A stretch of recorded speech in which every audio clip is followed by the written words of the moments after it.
Picture a house, not a ruin, not a hovel, a beautiful house. 4 stories of pale Portland stone on a respectable street in the parish of St Bride's, Fleet Street, London. Sash windows that catch the morning light and throw it back like something proud.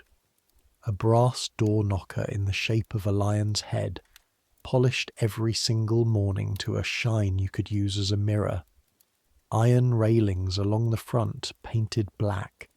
A stone step swept clean of mud even on the worst days, because if that step is dirty, someone is going to hear about it.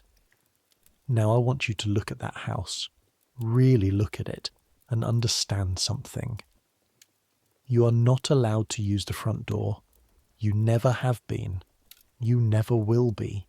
Your door is around the side, down 3 stone steps that are always slick with grease and whatever fell off the kitchen waste bucket on the way out. A plain wooden door, no knocker, no polish, just a latch that sticks in cold weather and requires a specific combination of lifting the handle and pushing at the exact same moment, which took you 2 weeks to learn, and which you still sometimes get wrong on mornings when your hands are too cold to feel the mechanism properly. On the other side of that door, a corridor. Low ceiling, flagstone floor, walls that were probably white once but have absorbed 20 years of coal smoke and candle soot and cooking grease until they're the colour of old teeth. A smell that hits you every single morning like a physical thing. Tallow candles burning in holders that need cleaning. Boiled meat from the previous night's dinner still hanging in the air. The sour breath of a fire that was never quite properly fed enough to burn clean, and underneath it all, always the baseline smell of many people living in a small space and not having nearly enough hot water. That's your world. The beautiful house above, that's their world. You're the invisible machinery that keeps those 2 worlds from touching.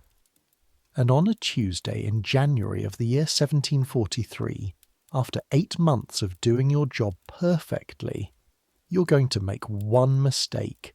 Just one. Not a dramatic mistake. Not even a particularly unusual one for a 16-year-old boy carrying too much money through too dangerous a city on too cold an afternoon. But it will be enough. So, I make these history stories. Some of you sleep to them. Some of you have very strong opinions about 18th century London and write long comments explaining everything I got wrong. Either way, settle in, get comfortable, pull whatever blanket you have over you, because where we're going is cold, genuinely, historically, medically dangerous cold. The kind of cold that London did in January 1743, which was one of the coldest winters on record. Cold enough that the Thames froze solid and people held frost fairs on the ice. We'll get to the ice eventually. First, we start where your day always starts, before dawn, in the dark, your eyes open to nothing. Not darkness in the comfortable sense of a modern room at night, with the ambient glow of screens and streetlights filtering through curtains. That kind of comfortable darkness you know is only a few centimetres from light if you want it. This is the other kind. This is darkness with texture, the kind that presses against your open eyes so that you can't quite be certain they're open at all. For a moment you lie there, listening. The first sound is breathing. 3 other people sharing this attic room with you. Will Perch, who is 17 and has been here 2 years and takes every opportunity to remind you of this. A boy called Stump, who is actually named Edmund, but nobody calls him that. He's 12 and new and cries quietly on Thursday nights for reasons he hasn't explained. And a man called Jonas, who is 24 and sleeps like something dead, flat on his back, utterly still, barely seems to breathe at all, which disturbed you greatly in your first weeks here. The second sound is the house. A house of this size, 4 stories plus basement, is never truly silent. It breathes. The floorboards settle and expand in the cold. The sash windows rattle in their frames when the wind comes down Fleet Street from the east. The chimney in the servants' hall pulls and sighs. Somewhere deep in the walls there are mice. You hear them moving, a faint scratch and rustle, consistent, purposeful. They know exactly where they're going. You would know where you're going too if you could see anything, but you can't. Not yet. The third thing you register is the cold. You've been in London 8 months and you still haven't fully adjusted to this cold. Back in Shropshire, where you grew up, cold was familiar. Open fields, grey sky, frost on the ground. You knew that cold. It was honest about what it was. London cold is different. It's a closed-in, sooty, somehow damp cold that gets into the building through every gap around every window frame and creeps along the floors and settles into your mattress like something with intentions. The mattress is a palliasse, straw stuffed into a ticking. Your first night in this room you lay awake thinking, I have to sleep on this for how many years? Now you don't notice it except for the way it sheds pieces of straw that work their way through the seams and end up scratching the back of your neck at 3 a.m. There's a thin wool blanket. One. It is not enough, and you have arranged it over yourself with the precision of someone who has spent considerable thought on the optimal configuration for one blanket against winter cold. The bottom portion tucked under your feet, one side folded back over itself for double thickness across your chest, the top pulled up to your nose. Every morning the first thing that happens is the cold defeats this arrangement. Something shifts in the night, and by the time you wake, 1 foot is uncovered and the blanket has migrated 4 inches to the left. Your foot is very cold right now. This is Tuesday, January the 19th, 1743. You know this because yesterday was Monday the 18th, which you know because Monday is the day that Mr. Harcourt's solicitor calls, which means the best silver goes out and comes back and must be counted and cleaned and replaced in the locked cabinet in the dining room. And you spent 2 hours doing exactly that yesterday afternoon. You know it's time to get up because Jonas is already moving. Jonas has an internal clock that is more reliable than any timepiece in the house. He's awake every morning before the church bells, has washed his face and hands and begun pulling on his livery before the quarter hour has finished striking. You have never seen Jonas surprised or confused by morning. He simply opens his eyes, swings his legs off the mattress and begins. You hear his feet on the floorboards, the particular creak of the third board from the wall, which he avoids every day without apparent thought. The soft sounds of his clothes being pulled on in sequence. You keep lying there for approximately 30 more seconds, which is as long as you allow yourself, and then you sit up. The cold hits you like a wet hand across the face. Every morning. Every single morning.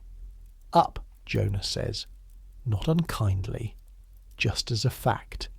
The way he states most things. Up, you say back. To no one in particular. And you begin the process of becoming a functioning human being in conditions that make it more difficult than it has any right to be. Let me tell you something about servant life in London in 1743 that you won't read in any novel of the period. The novels, and there are novels. Mr. Richardson published Pamela only 3 years ago. The whole city read it, or at least the whole city talked about whether they'd read it. The novels present the servant's situation as primarily a moral situation. Questions of virtue. Questions of who is trying to do what to whom. The dangers of the drawing room, the library, the private letter. And yes, those dangers exist. We'll get to those. But the danger that nobody writes novels about is simpler and older and much more physical. You're constantly tired. Bone tired, muscle tired. The kind of tired that doesn't fully clear overnight, so that every morning begins at a deficit, and every week the deficit is slightly larger than the week before. You're on your feet for 16 hours a day, minimum, on a light day.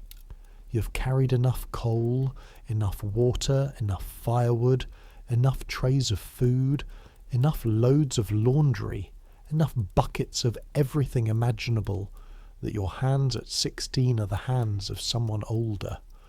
There are permanent calluses on your palms from the coal hod, a scar across 2 fingers of your left hand from a broken plate that Mr. Harcourt noticed immediately and asked about. Not from concern, from the worry that a clumsy boy would break more, and which you said you'd got moving furniture, though actually it happened when you slipped on the back stairs in the dark carrying a tray that was too heavy for one person, but that Mrs. Dobbs, the housekeeper, had said you would manage alone. Your lower back aches. It has ached since approximately week 2.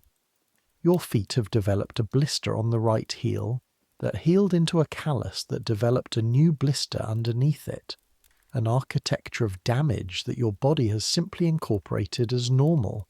And you are 16. This is normal. You're not being mistreated, not in any way that your world would recognize as mistreatment. Mr. Harcourt's household is considered among servants who talk about these things in the pie shops and taverns and streets of the city to be a decent place. Mr. Harcourt pays his wages on quarter day without incident. Mrs. Harcourt, the mistress, is demanding but not cruel. There are no wandering hands from the master, no screaming rages from the mistress, no inexplicable dismissals following accusations that everyone knows are false. Some households are not like this. You know boys who came to London the same time you did, through the same network of country neighbours and parish recommendations, who ended up in situations that made yours look like paradise. A boy named George from a village near yours who was placed with a gin merchant in Suffolk, whose wife was so volatile that she threw objects, actual physical objects, at the servants when displeased, and who apparently had aim.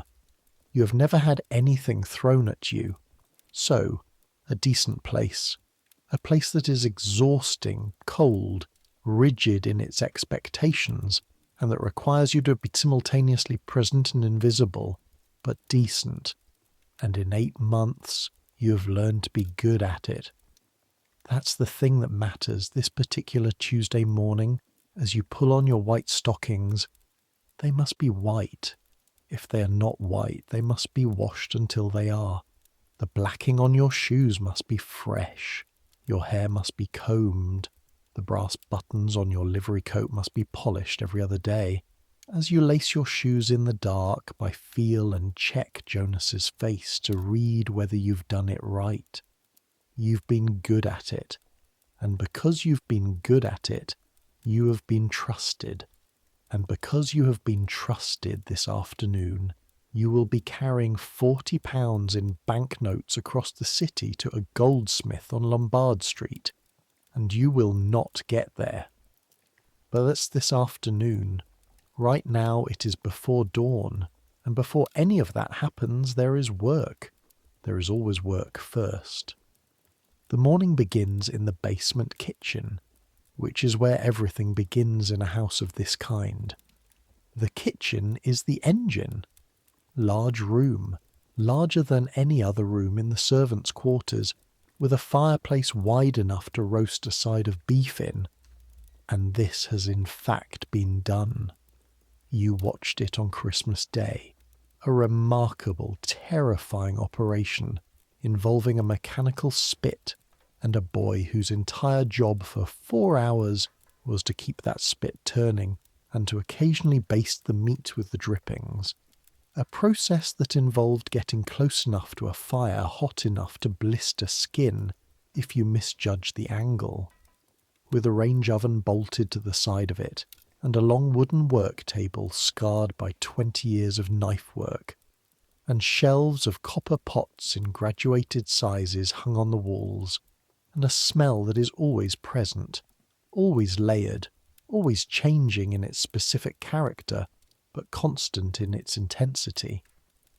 Right now the smell is overnight ashes from the banked fire, slightly bitter, faintly sweet, something that got stuck in the range and burned a little before anyone noticed, the cold, clean smell of the stone floor, and underneath everything, permeating everything, the smell of grease, not bad grease, not rancid grease, just the grease of 1,000 meals cooked in this room over 20 years, worked into the wood and the plaster and the bricks until it is structural.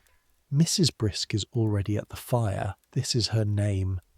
Mrs. Brisk. You did not believe it when you first heard it. You believed it approximately 1 week later, when you understood what she was like, because it is the most accurate name a person has ever been given. She's 50 years old, or thereabouts, compact and energetic as something wound tight, with grey hair under her cap and hands that seem to move independently of the rest of her, completing tasks while the rest of her is already thinking 3 tasks ahead. She's been cook in this household for 11 years. She knows where everything is. She knows when everything was purchased, at what price, from which supplier, and whether that supplier has been getting slightly less scrupulous about quality since last spring.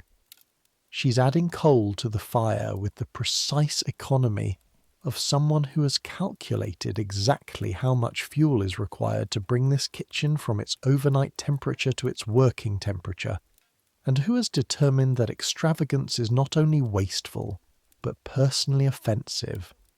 "Thomas," she says without turning around. "Mrs. Brisk. Water." She nods toward the copper on the range that needs filling. You know this. You would have done it without the word. But the word is how things are done here. Tasks named before they're completed.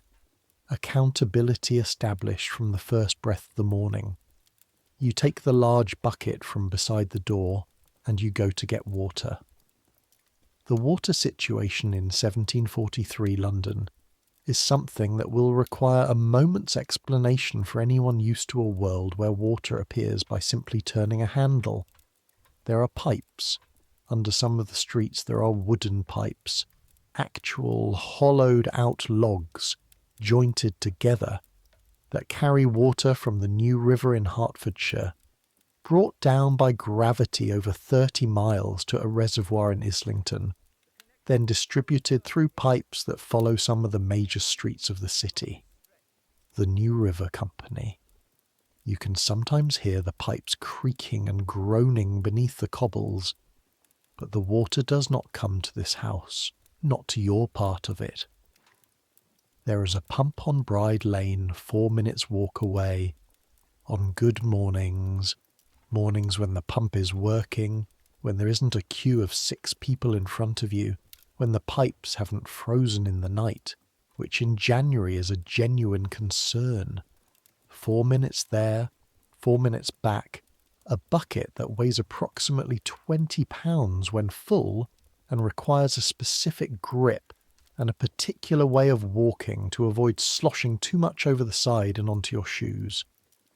On bad mornings, longer. This morning the pump is working. The queue is short, only 2 women ahead of you. A laundress with her own large barrel and a girl from the house on the corner who looks younger than Stump and has dark circles under her eyes that suggest she's been doing this for considerably more of her morning than you have. The cold is serious. Your breath clouds in front of your face.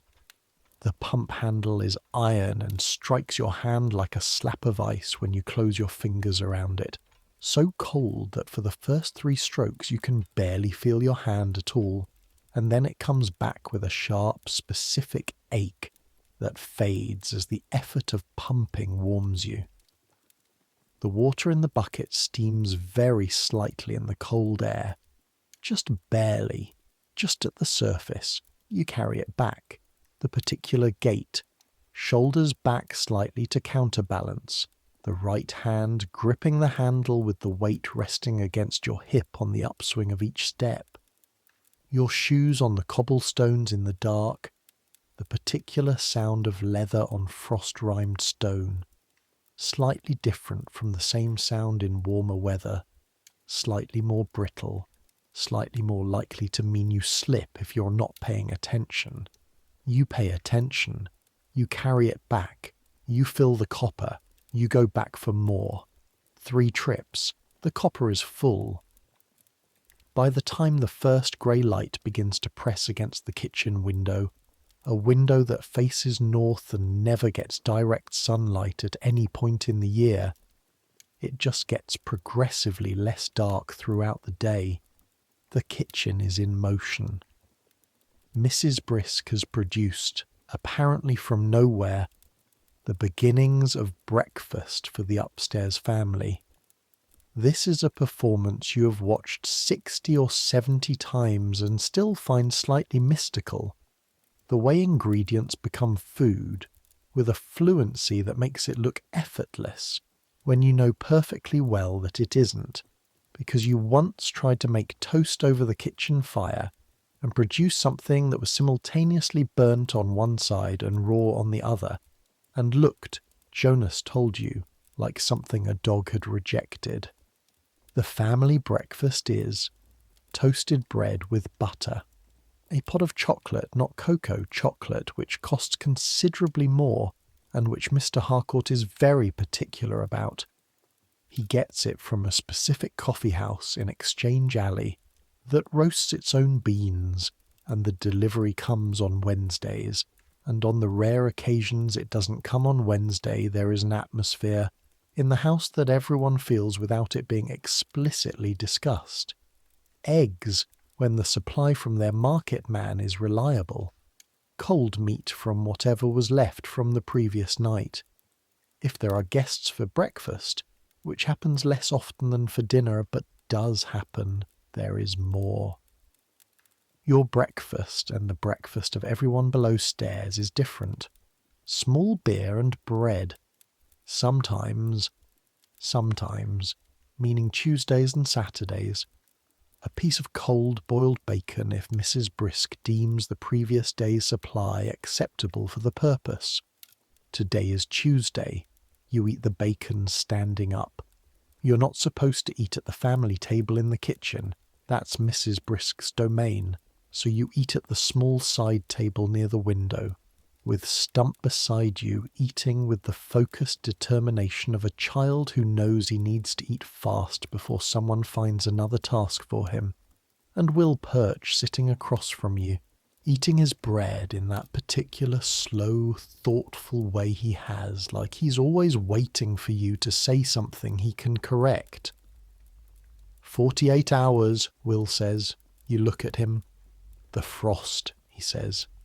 Will's been 2 weeks on the Thames already. Another 48 hours and they'll start putting booths out on the ice, mark me. You've heard about frost fairs. Thames freezes hard enough to walk on.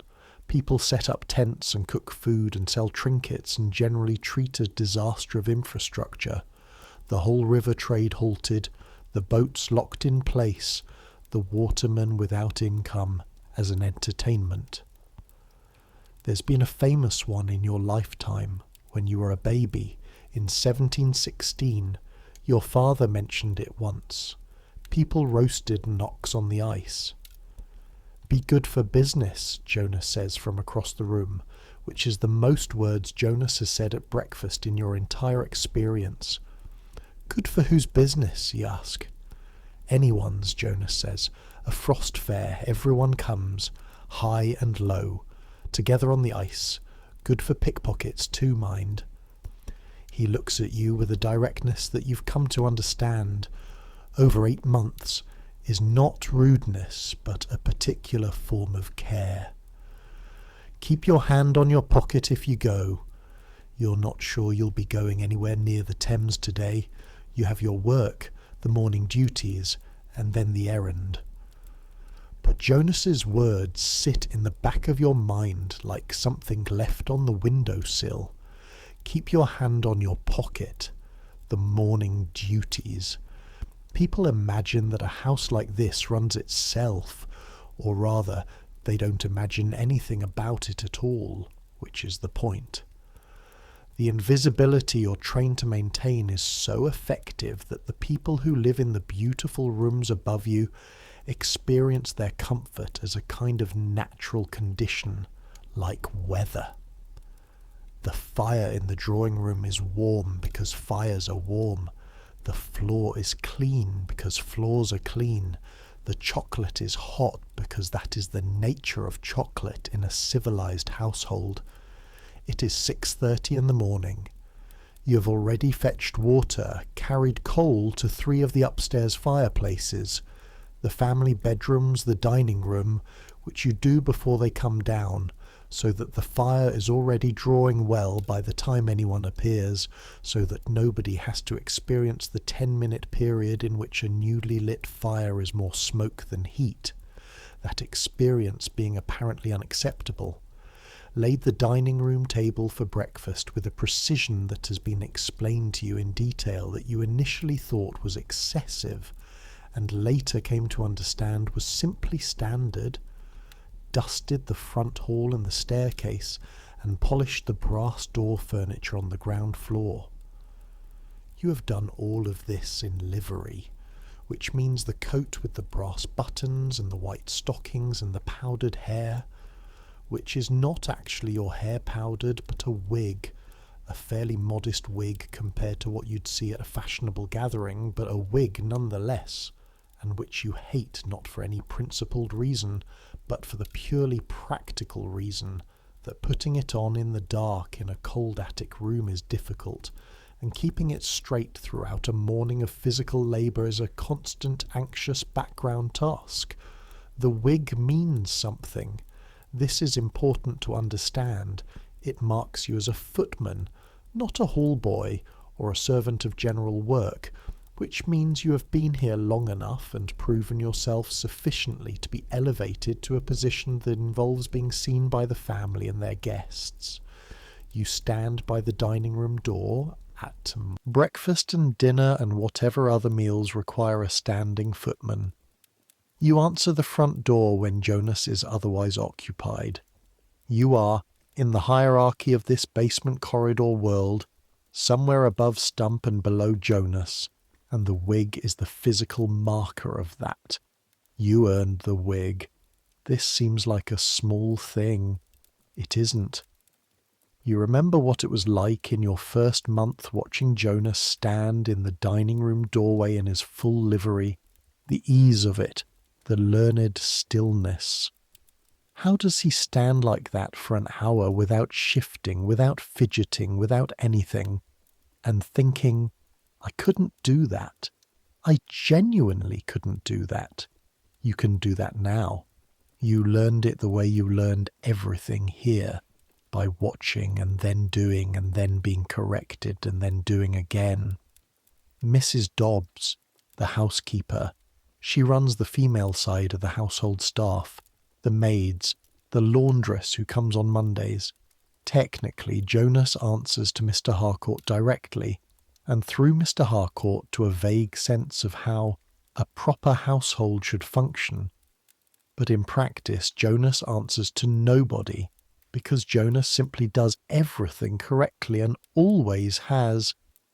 Mrs. Dobbs took you aside in your 3rd week and gave you a 15-minute explanation of how a footman stands that covered your back, your shoulders, your hands, flat at your sides, not clasped in front of you like a man waiting for a funeral, not behind you like a man who is hiding something, your feet slightly apart, weight balanced, not planted like a mill, and your face.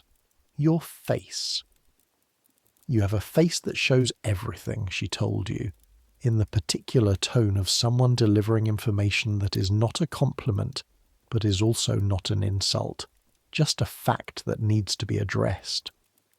Whatever you're thinking or feeling goes directly across your face as if it were a printed sheet. You didn't know whether to feel embarrassed or pleased. This will not do, she said, answering that question.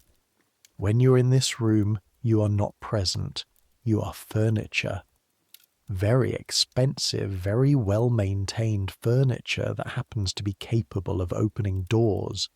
Nothing that happens here surprises you. Nothing delights you. Nothing distresses you. Nothing is interesting. You've gotten better at this.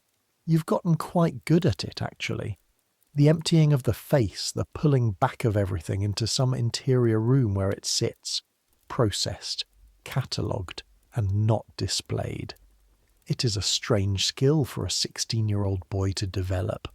You sometimes wonder what it's doing to you, this daily practice of presenting a surface with nothing behind it.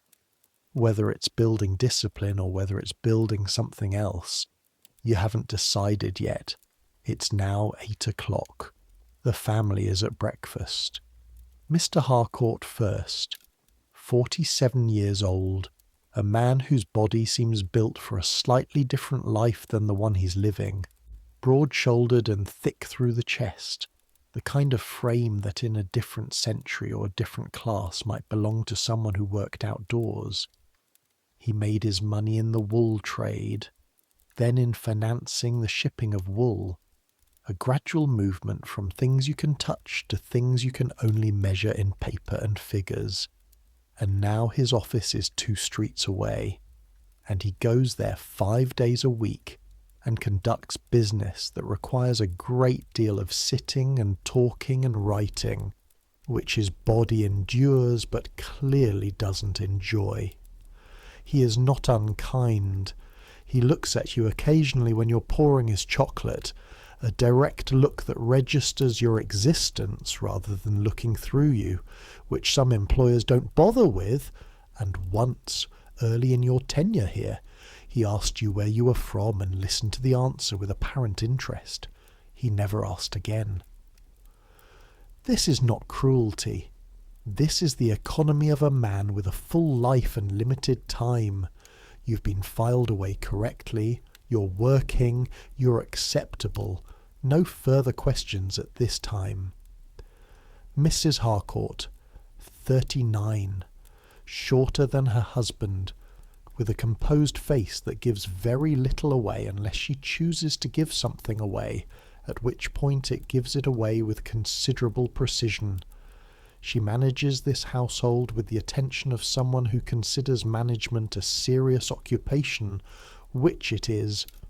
The ordering of food and fuel and supplies, the hiring and firing of servants, the organisation of the family's social calendar, the maintenance of the appropriate, relationships with neighbours and tradespeople, the management of the family's appearance in the world, which in 1743 London is as much a business as anything Mr. Harcourt does on paper, and she is good at it.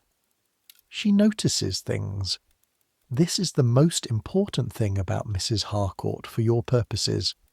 She notices things that other people walk past, a spot on a glass, a slight unevenness in the tablecloth, a candle not trimmed correctly. You're not careless by nature, but even careful people are occasionally careless, and in 8 months Mrs. Harcourt has caught several of your small failures with the precision of someone who was expecting them, not unkindly. But she notices. There are 2 Harcourt children, both away currently. The elder boy, James, is at school in Harrow. The younger girl, Charlotte, is staying with her mother's sister in Bath. The house is quieter without them. Charlotte at 9 was a hurricane of energy and requests that made your work more interesting and also considerably more complicated. James at 13 was quieter but more observant, watched the servants with a scientific attention that you found both more comfortable and more unsettling than Charlotte's chaos. This morning, just Mr. and Mrs. Harcourt. Breakfast. Conversation that you don't quite hear from the doorway.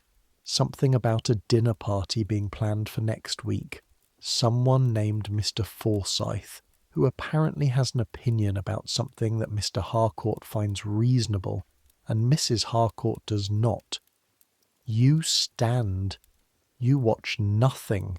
You exist as expensive furniture. When Mr. Harcourt has finished and pushed back his chair, you step forward and remove his cup and plate. You refill Mrs. Harcourt's chocolate when she indicates it needs refilling by a small gesture she makes without looking at you, a kind of lift of the hand that you learn to read after approximately 10 days. There is an art to this, a choreography of proximity and distance, of anticipation without imposition, of being there exactly when needed and invisible at all other times. You are moderately good at it. Jonas is the master of it. Watching Jonas at table is like watching someone do something that cannot be taught, only absorbed over years, the knowledge sitting in the body rather than the mind. You have years left. Mr. Harcourt stands, pats his coat, and says something to Mrs. Harcourt that ends with a small sound of affirmation from her, a sound that means, "Yes, that's fine. We'll discuss it later." He picks up his hat from the side table. He looks once around the room. "Thomas," he says. "Sir?" "I'll want you after the dinner things are cleared this noon. I have an errand." "Yes, sir." He goes. You clear the rest of the breakfast things. You do not know yet what the errand is, but something in your stomach, some animal foreknowledge of coming difficulty, shifts slightly, like the ground moved and your balance adjusted, and you didn't notice, but your body did. You ignore it. You carry the tray downstairs. The morning continues in its work. The floors. Upper floors are Mrs. Dobbs's maids, but the ground floor and the back stairs are yours, and Jonas's alternating. And today is your day for the back stairs, which are narrow and steep and lit by a single window on the half landing that faces the interior wall of the building next door, and so provides, in January, approximately nothing. The back stairs are where things that cannot be seen by the family travel. Food going up, waste going down, coal and wood going up. The reality of what it takes to maintain the fiction above, moving through these narrow arteries in both directions at all hours. You sweep. The broom is worn down on one side. Mrs. Dobbs has been saying she'll get a new one for 3 weeks. You work around its particular shape, the slight bias it has to the left, the way you have to compensate constantly just to go straight. This is a small thing.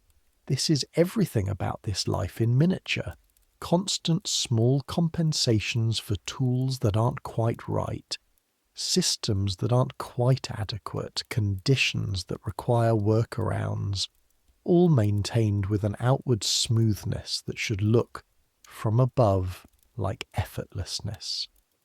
You are sweeping the top step when you hear Mrs. Harcourt's voice below. She is talking to Mrs. Dobbs. You can hear the lower register of Mrs. Dobbs's answers. "Yes, ma'am. Of course, ma'am. It shall be attended to."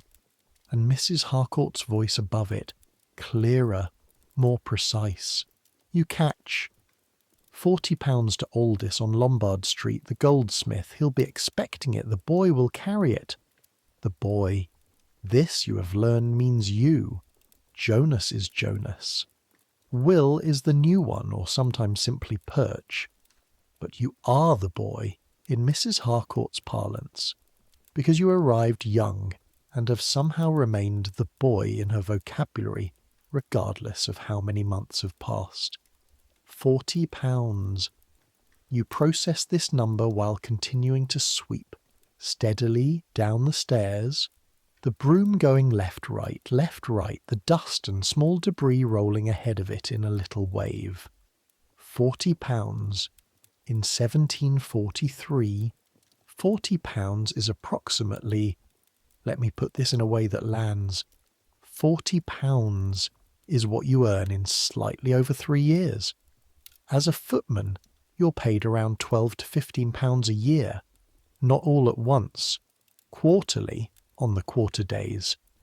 Your last quarter day payment was at Christmas, £3 7 shillings. You took the coins from Jonas's hand and held them for a moment in your palm, feeling the weight of them, before putting them very carefully in the small cloth bag that lives under your corner of the mattress. £3 7 shillings. £40 is not your money, obviously. It's Mr. Harcourt's, but you will be carrying it in your coat pocket across London in January in a city that is extremely aware of money and where it's going. The broom continues, left, right. You finish the stairs. You take the swept dust to the ash bin. You go to find Mrs. Dobbs. The master wants you to carry a payment to Mr. Aldis on Lombard Street, Mrs. Dobbs confirms, because confirmation is how everything works here. The chain of instruction, always double-checked, always witnessed. She is a woman who keeps household accounts in a book that she would not be embarrassed to show an auditor, and she extends this principle to everything she touches. He'll give you the packet himself after the noon meal is cleared. Yes, Mrs. Dobbs. You know Lombard Street? Yes, Mrs. Dobbs. You do. Lombard Street is in the city, east of Temple Bar, the street where the goldsmiths and bankers cluster, where the first cheques were issued by goldsmith bankers in the previous century, and where the practice of banking is slowly, inexorably becoming what we would recognise as a modern industry. Mr. Aldis is, you understand, one of the goldsmiths Mr. Harcourt uses for holding certain funds and for the crafting of the fine metalwork that Mrs. Harcourt occasionally orders for gifts. You'll go directly there and directly back, Mrs. Dobbs says, not through the market. She looks at you with the expression that means, this is not a suggestion. Not through the Strand if you can help it. Fleet Street to Ludgate Hill through to Cheapside, you know the way. Yes, Mrs. Dobbs. And Thomas. She pauses. The pause has weight in it. You'll keep the packet close. Yes, Mrs. Dobbs. She holds your gaze for a moment longer than necessary. Not accusatory. Just, this is important. You understand. You understand. The noon meal, upstairs, is a lighter affair than dinner. Some cold cuts, a warm soup, bread, and a piece of pie from Mrs. Brisk that is better than it looks, which is one of Mrs. Brisk's consistent qualities. You serve, you clear, you carry everything back downstairs in the correct order. The soup tureen going first because it's heavy and requires 2 hands, and you have to navigate the narrow stairs going backwards, which is a thing you can do now with very little conscious thought, but which took weeks of concentrated practice to achieve. At noon, Jonas takes you to Mr. Harcourt's study. The study is on the first floor at the back of the house, looking out over a small courtyard garden that at this time of year is bare earth and skeletal shrubs and, this particular week, a thin crust of frost that hasn't melted since Saturday. Mr. Harcourt is at his desk, papers, an inkstand, a small fire that is doing its job, bookshelves along one wall, a mixture of actual books and ledgers, business and the appearance of culture arranged together. He opens the desk drawer without standing and removes a sealed packet. It is not as large as you expected given the amount it represents. A folded piece of paper sealed with red wax. Mr. Harcourt's seal, a monogram, tied with a thin strip of cord, maybe 4 inches by 3, flat. It feels almost nothing in your hand when he passes it to you. Mr. Aldis is expecting this today, Mr. Harcourt says. He speaks with the directness of a man who has given instructions many times and has learned that brevity is more reliable than elaboration. If he has anything to send back, a receipt, a note of account, bring it.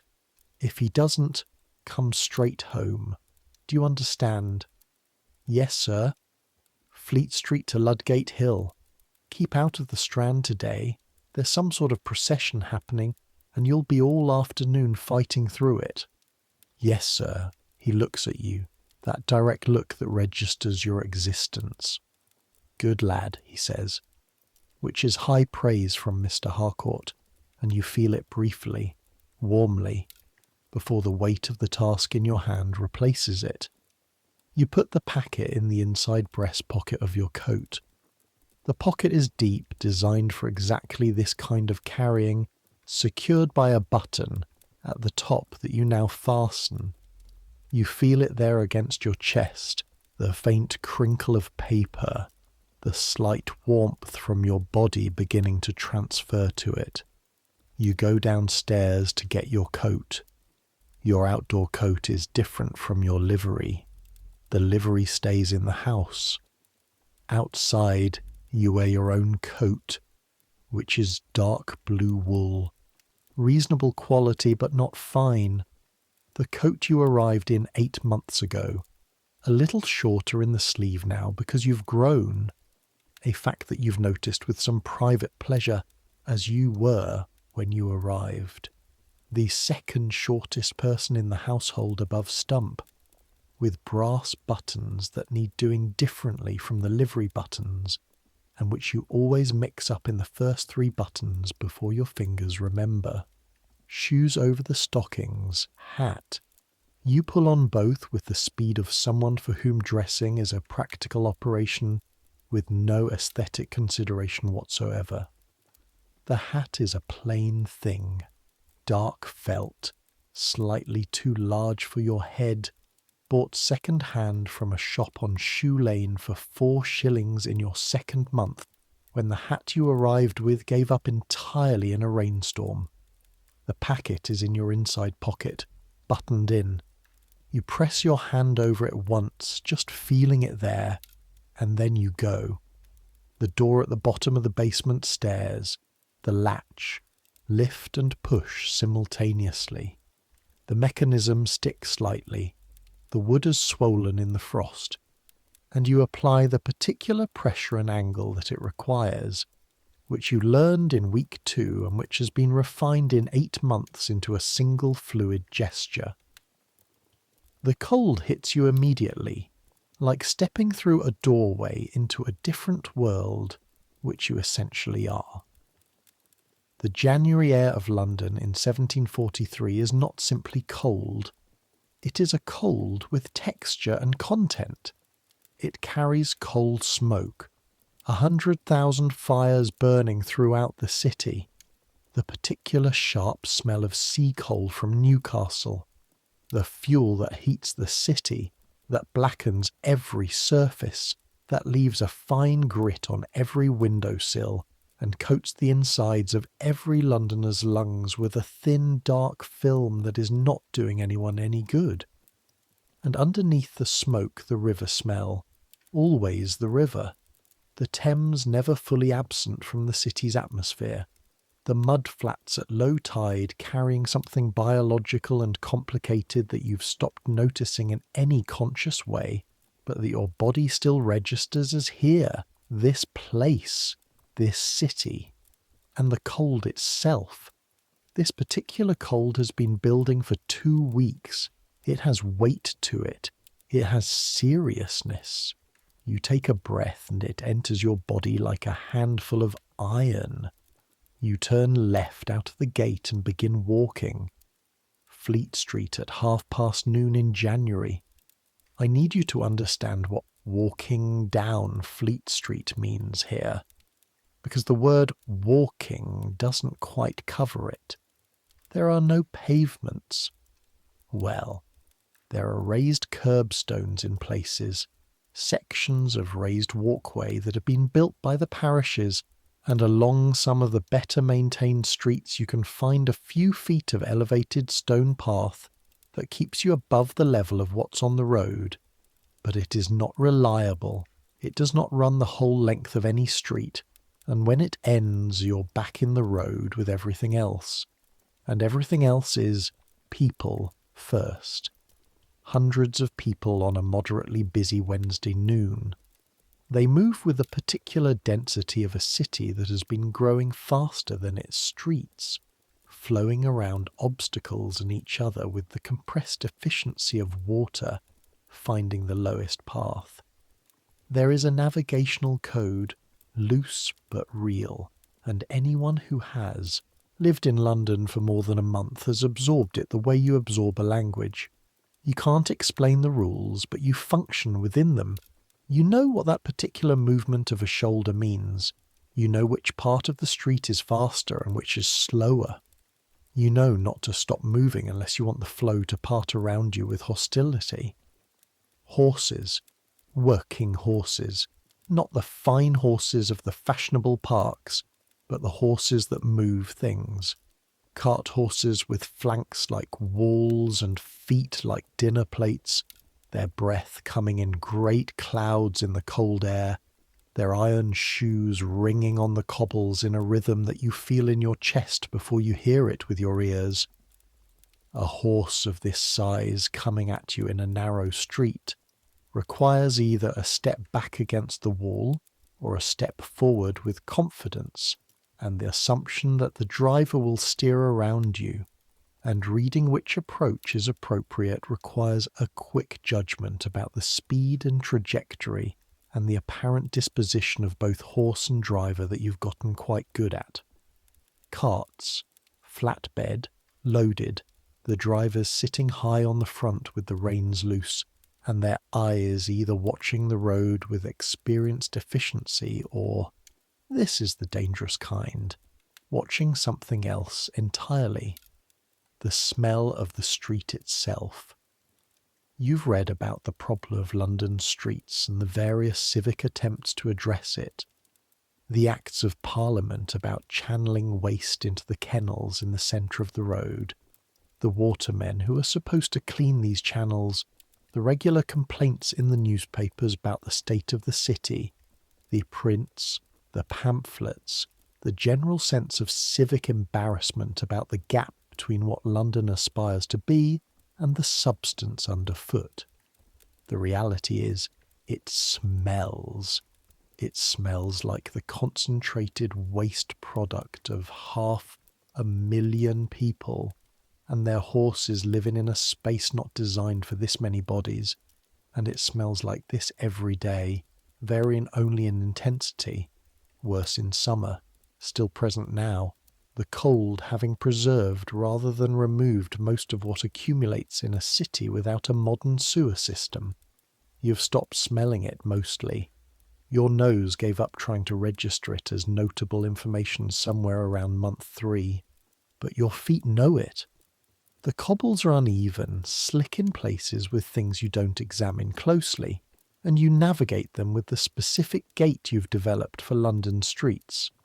Weight forward slightly, each step tested before fully committed to. The placement of your feet a constant low-level calculation. Ludgate Hill ahead, rising past the old gate.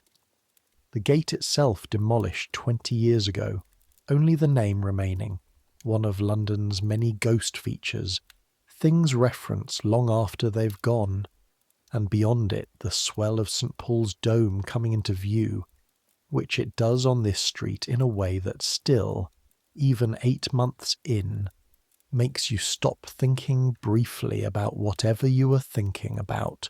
St. Paul's. You can't help it. Every time. Christopher Wren built it. He began after the Great Fire of 1666 destroyed the old cathedral that had stood since the 11th century, that Londoners had simply assumed would always stand. That went up in the fire in a matter of hours, its lead roof melting and running down the street in rivers, its stones cracking in the heat.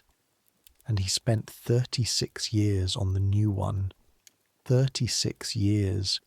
He was 33 when he started. He was 69 when it was finished in 1711. He died in 1723, 20 years ago, at the age of 91.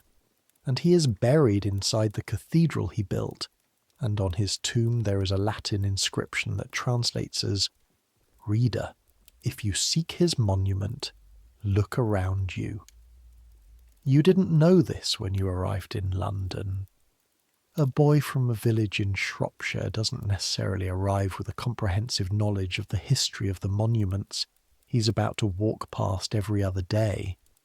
Jonas told you, on a Sunday, standing in the churchyard of St. Paul's looking up at the dome, Jonas, who seems to know one absolutely precise and true thing about every significant building in London, and offers it once, and only once, and never again.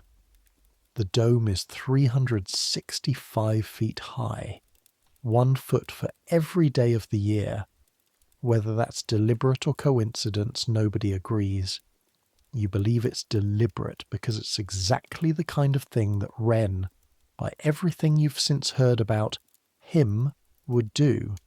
The stone is Portland stone, quarried from Dorset, shipped up the coast and up the Thames, white when it was first placed, now aged to a cream that catches the pale winter light and gives it back as something warm.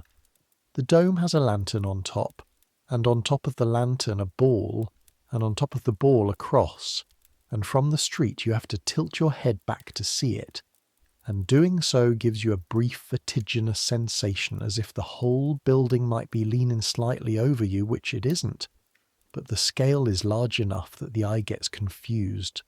There are birds. There are always birds around the upper levels of St. Paul's.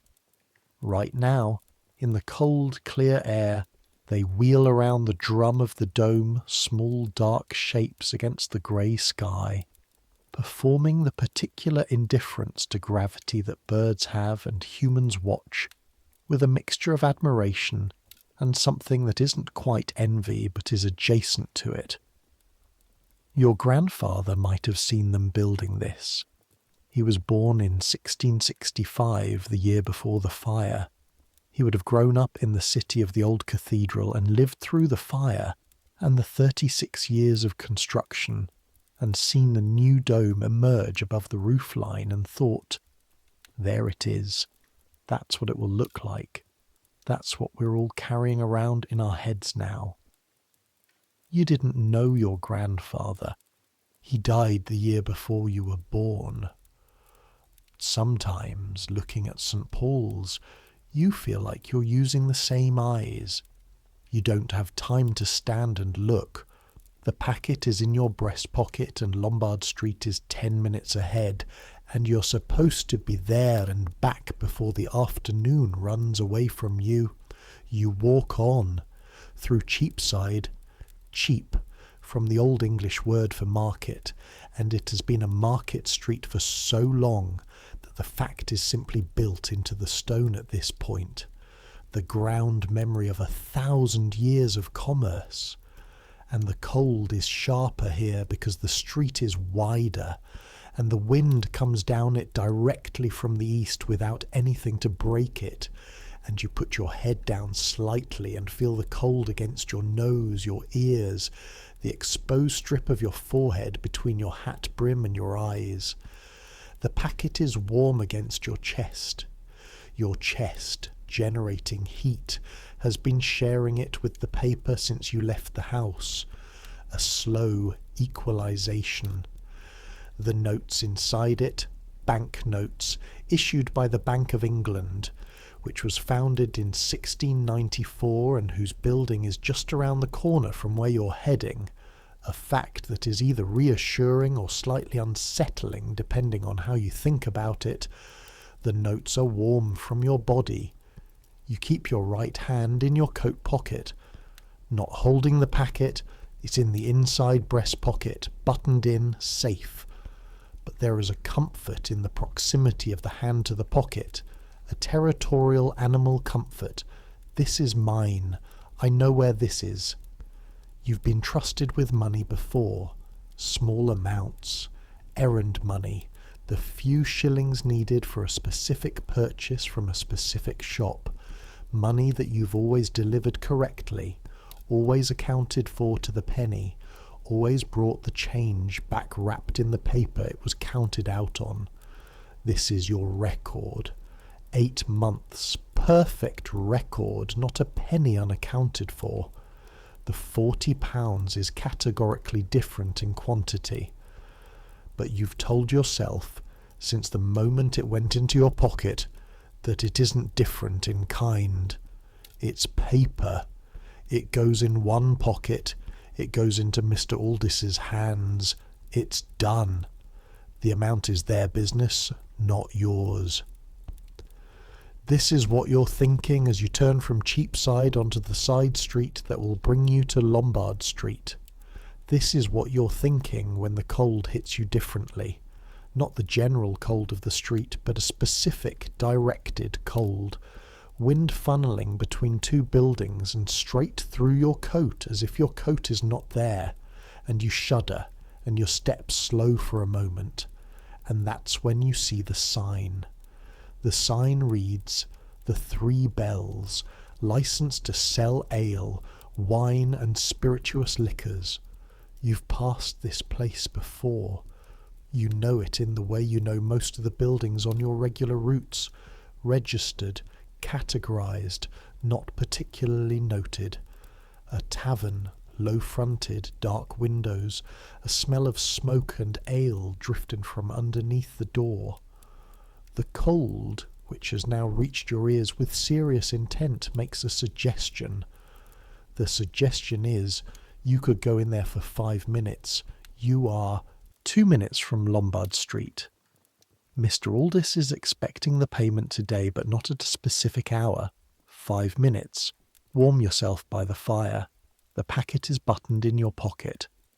This is a very reasonable suggestion. It is also the moment everything changes. Not dramatically, not with any sense of fate or significance. Just a choice that feels small and reasonable and is neither of those things.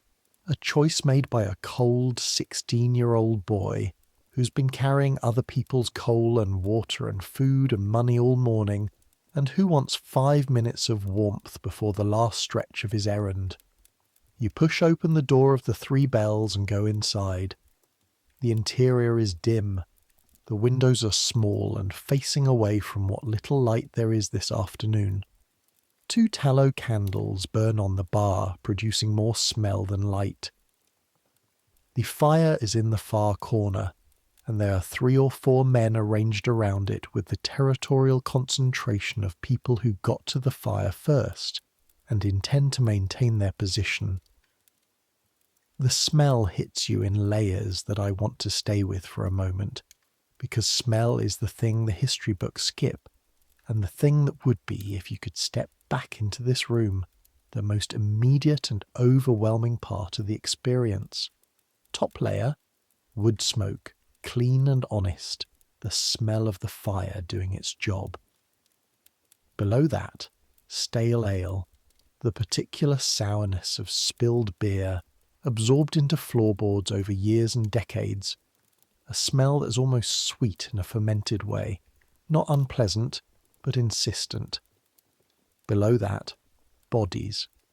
Men who work physical jobs, whose work involves heat and effort and who wash when they can, which is less often than they'd like, because water costs time and effort and in winter is also extremely unpleasant. The smell is not offensive, not in any dramatic way. It is simply the smell of humans in a small warm space being human, and underneath it all, very faint, something sweet and wrong that you identify after a moment as gin. The barman is a heavy-set man with a face like a badly packed sack, all lumps in unexpected places, but with a manner that is efficient and not unfriendly. He looks at you with the practiced assessment of a man who evaluates customers for potential trouble within approximately 3 seconds of seeing them. "I'll," he says. "A small one," you say, "and a moment by the fire if those men will allow it." The men by the fire don't look up. One of them shifts slightly, possibly an invitation, possibly just shifting. You move to the edge of the fire's warmth and feel it on your face and hands like something physical, like a blanket placed over you. This is one of the oldest pleasures available to a human body. Fire in winter, warmth after cold. You stand with your hands extended slightly toward the heat and your face tilted up, and you let yourself have this for 1 minute. Your ale comes. A penny. You pay it from the small purse in your exterior coat pocket. Correct money. No need for change. A small transaction completed with the automatic accuracy of a boy who's been managing small sums for 8 months. The ale is not good. It is the ale of a small street tavern in the city, watered down to the degree that the law suggests is improper, but the economic reality makes standard, and with a slightly flat quality that suggests the barrel is near the end. But it is wet and it is slightly warm, and you drink it in 3 slow swallows while the fire works on your ears and your hands. You're in here for 4 minutes. You're aware of the time because the church clock of St. Mary Woolnoth, somewhere very close, strikes the 1/4 hour while you're standing here, and you count the strokes automatically, 2 o'clock and 1/4, and begin thinking about the remaining distance to Lombard Street and the return journey and what time you need to be back. You set down the empty tankard and turn toward the door. You have your right hand in your exterior coat pocket. Your left hand, reaching for the door, brushes against your coat. Your fingers feel the exterior buttons of the coat, the fold of the wool, the familiar weight of the coat. Your hand moves to your inside breast pocket. The button that you fastened in the study after taking the packet from Mr. Harcourt. The button is undone. You stop. You push your hand into the inside breast pocket. Empty. For a moment, your brain refuses to process what your hand is telling it. This happens sometimes with information that is too consequential to absorb directly. The brain steps back, presents the data at a slight remove, makes you look at it from a distance before letting it land. Your hand is in an empty pocket. The pocket where the packet was. The pocket you buttoned. The button that is now undone. You check again. Your fingers spread inside the pocket, probing all the way to the corners, the seam at the bottom, the inside seam along the front. Nothing. No paper. No warmth from recently held paper. No cord. Empty. You look down at your coat as if looking at it will change what your hand found. The button is undone. The pocket is open. Not torn. Not cut. The cloth is intact. The button is intact. It has simply been opened. A careful thumb inserted under the button while you stood with your face tilted toward the fire, eyes closed, not watching the room, not watching the press of men around the fire, not watching. Something very cold, and nothing to do with the weather, begins at the base of your spine and moves upward. You turn around. The room, the bar, the men by the fire. How many of them? 4. One has moved. Was there 4 before? Was there 5? You're not certain, and in this moment the uncertainty is terrible, because the inability to answer means you weren't paying attention, and you weren't paying attention because you came in here and stood with your eyes half closed like a child. The barman is wiping down the counter with a rag that doesn't seem to be improving the surface it's touching. He looks at you with neither guilt nor particular interest. "Is there something wrong?" he asks. "Did anyone?" You stop. Your voice sounds strange to you. Thin. Did you see anyone near me? At the fire? Someone close? The barman's expression does not change in any way that indicates he has relevant information he's withholding. It also doesn't change in any way that indicates helpful surprise. There were men at the fire, he says. There are always men at the fire. He gestures at the corner, where the remaining men are still there, looking at you now with the mild curiosity of people who've heard a change in the ambient noise level. You look at the men. None of them show anything. They are strangers. They look like what they are. Men warming themselves at a fire in a January afternoon. One of them, a younger one, a man maybe 20 years old with a long jaw and red hands, meets your eyes and holds them for a moment, just a moment, before looking back at his tankard. Long enough. You point. I don't know anything about nothing, the long-jawed man says, in a voice that has the specific flatness of someone who has said this before and means every syllable of it as a statement about how the conversation will proceed. There is no packet on the floor around the fire. There is no packet visible anywhere in this room. There is nobody running. There is nobody who looks like they are in possession of a piece of paper worth £40 that they just extracted from the inside pocket of an idiot boy. The £40 is gone. You are standing in a dim tavern 2 minutes from Lombard Street where a goldsmith is waiting for a payment he's expecting today, and the money is gone, and the pocket is empty, and your body is now doing a thing where it has decided that standing still is not viable, and the only option is movement. But movement toward what? You push through the door into the street. The cold outside is worse now. It has taken on a quality, the cold, like something that has been waiting for you. You stand on the street and your mind runs through the options with a speed and desperation that is its own kind of sickness. Option: go back in. Confront the long-jawed man. You're 16 years old, slight in build, unarmed, on a street you don't fully know, in a city full of men who are larger than you, and more experienced in the application of violence, and you have no proof. And even if you had proof, there is nobody in that room who is going to stand with you. Option: go to Lombard Street without the packet. Tell Mr. Aldis there has been a problem. Ask him to wait while you what?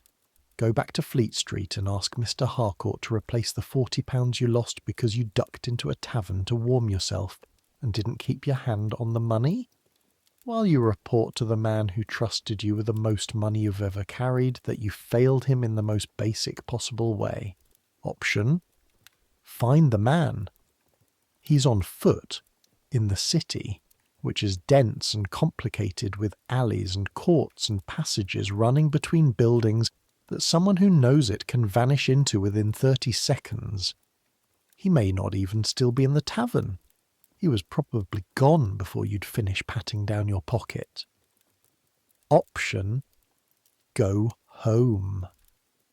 These options are all presenting themselves simultaneously in the approximately 90 seconds you stand outside the Three Bells, while the cold works on you and the street continues its indifferent flow around you. Your legs have decided, it seems, before your mind has fully resolved anything, and they are walking you east, toward Lombard Street. Because the errand was to go to Lombard Street, and in the absence of any better idea, the body goes where it was told to go, and perhaps, some part of you is thinking that arriving at Mr. Aldis's shop and explaining what happened, directly, immediately, is better than not arriving, better than the alternative of turning around and walking back to the house on Fleet Street and saying nothing and hoping that nothing is discovered, which is not an option, and you know it's not an option, but which your body briefly considers the way you'd consider stepping out a window, recognizing it as non-viable, but feeling the pull. You arrive at Lombard Street, the street of the goldsmiths, the bankers, the men who deal in the stuff that money is made of, literally and figuratively. The sign of the grasshopper, Thomas Gresham's sign, the family who built the Royal Exchange and whose symbol hangs above the banking house that became the Bank of England, visible at one end. The signs of the goldsmiths hanging above their shops, each one a specific symbol, a golden ball, a crown, a hand, the imagery of value made literal and hung above the door. Mr. Aldis's shop, a golden fleece above the door. You've been here once before, a smaller errand, nothing like this. You stand outside it for a moment that is much longer than the moment it appears from the outside. The packet is not going to appear in your pocket. You have checked 3 times, each check more futile than the last, each one a form of argument with the physical reality of an empty pocket. The physical reality does not alter. You go in. The shop of a goldsmith in 1743 is not a jeweller's shop in the way we'd recognise today, though there are jewels. You can see them in the case at the back, rings and brooches and a necklace that catches the candlelight in a way that makes your eye move involuntarily toward it. But the primary business is financial. Goldsmiths keep money, receive deposits, issue notes, make loans. The bank as a concept is still half goldsmith's shop and half formal institution in this period, the profession evolving in real time from craftsman to financier, and Mr. Aldis exists somewhere in that evolution, 1 foot in each world. Mr. Aldis himself is a small man about 55, spare in his frame, with precise movements and the expression of someone who weighs things, literally and metaphorically, with professional accuracy. He is examining something on his workbench when you come in, a piece of silver flatware with a jeweller's glass to his eye, and he doesn't look up immediately. You wait. He finishes with the piece and looks up. "From Mr. Harcourt," he says. "Yes, sir." Your voice is doing something that you're working to control, a thinness, a slight unsteadiness at the edges. "I'm his footman. I've come. I was supposed to bring a payment. The £40 note." He says it as a fact, a scheduled thing. "Yes, sir. There's been..." The word gets difficult here. "I have to tell you, sir, that the packet was... it was taken. On the street. Someone... in a tavern on my way here. I stopped to warm myself and..." You stop because Mr. Aldis has put down his work. He is looking at you with an expression that is impossible to read. It is the expression of a man who has a great deal of experience with the ways that money is lost, and who is in the process of categorizing what you've told him. "You stopped in a tavern," he says. "Yes, sir. No point in anything but the truth. The truth might be the only thing left to you that has any value." "I know I shouldn't have. I stopped for 5 minutes and someone... The inside pocket was opened and the packet..." "Does Mr. Harcourt know?" "No, sir. I came directly here." A silence. Mr. Aldis sets down his glass, sits back slightly. He looks at you and you stand and let him look, which is the only thing available to do. "You're not the first," he says eventually. "Boys carrying money through the city, stopping somewhere warm, finding their pockets lighter afterward." He says it without cruelty but without much sympathy. It is information, a category of event he has a file for. "What's your name?" "Thomas Crane, sir." "Thomas," he nods, filing this. "I'm going to send a note to Mr. Harcourt by my boy. Tonight or tomorrow he'll come in himself and we'll sort out the business of the payment. That's my concern." He looks at you steadily. "Your concern is going back to your employer and telling him what happened before he hears it another way." "Yes, sir." And Thomas. He picks up the glass again, a signal that this conversation is moving toward its end. Tell him straight. Men in Mr. Harcourt's position don't need embellishment. Just the truth. Where you stopped, how long, what was taken. A pause. That's the only thing that ever helps. The walk back from Lombard Street to Fleet Street takes 22 minutes. You know this because the church clocks strike 3 times in sequence during the walk, a relay of sound passing between the towers of the city, and you count the intervening distance between strikes without particularly meaning to, because your mind needs something to do while the rest of you handles the walk. The street has not changed. London does not change for your disaster. The cold is the same cold. The horses are the same horses. The flow of people parts around you as it parts around everyone, indifferent to the particular character of the body moving through it. You are a boy walking a city street with nothing in his inside pocket except the outline of what used to be there. You pass St. Paul's. You don't look up. You pass the tavern where you bought the small beer with Mrs. Brisk's bacon still in your stomach, and Stump's quiet Thursday tears still somewhere in your recent memory, and Jonas's warning. Keep your hand on your pocket, still, somehow, in your ears. You do not go in. You turn onto Fleet Street, which you know as well as you know the layout of any space in your life, better than you know your family's cottage in Shropshire now, which is becoming a shape in memory rather than a place you can fully reconstruct. The specific way the street curves slightly approaching Bride Lane, the smell of the printers and booksellers, always present on Fleet Street, ink and paper, and the particular dry smell of print runs, one of those embedded street smells you've catalogued without noting. The sound of someone's press somewhere above, the rhythmic thump of type on paper, a press in one of the attic workshops that lines this street, where the newspapers and pamphlets that carry London's ideas and arguments and scandals are produced in the same city air as everything else. The door at the side of the house, the latch, lift and push simultaneously. The mechanism today sticks worse than usual because the wood has tightened further in the cold and the afternoon's frost has found the gap between the door and the frame and made itself at home there. You push harder, it gives. You go inside.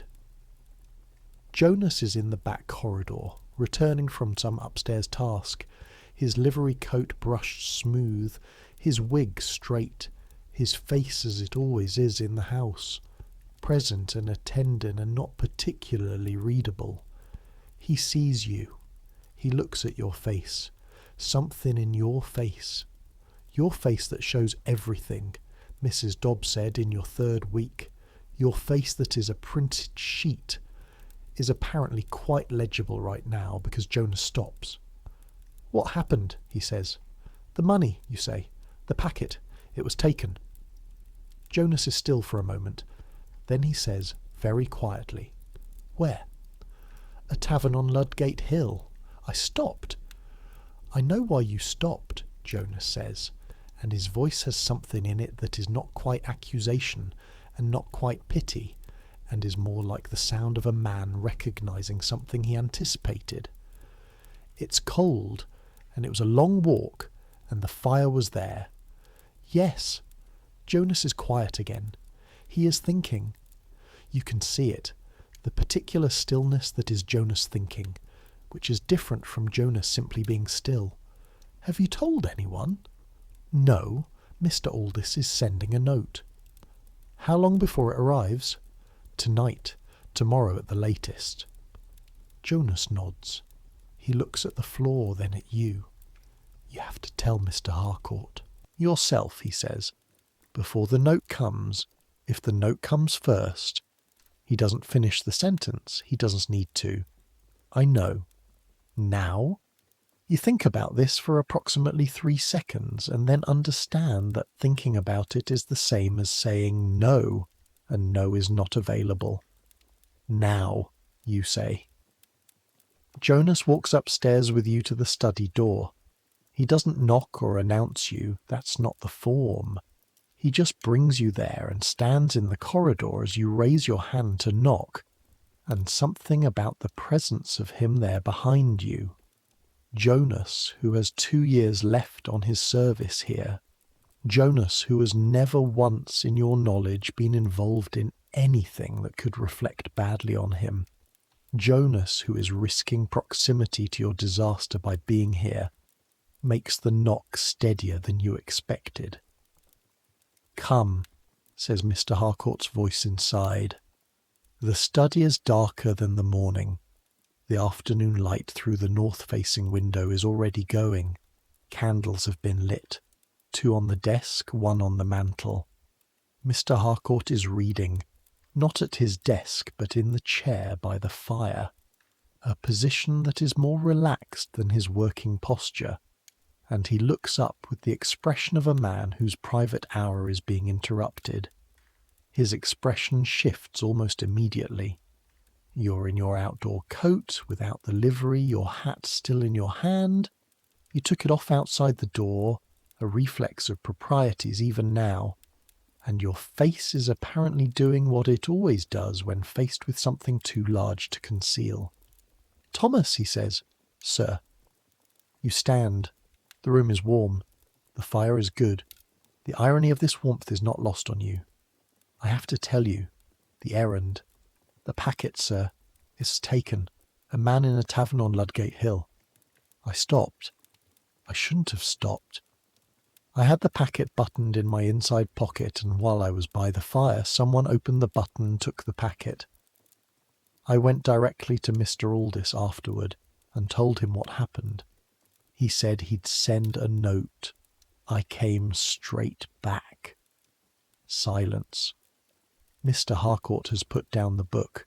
He is looking at you with an expression that you cannot read, which is unusual because Mr. Harcourt's expressions are generally more legible than his wife's. But this one has things happening behind it that are not coming to the surface. "You stopped," he says.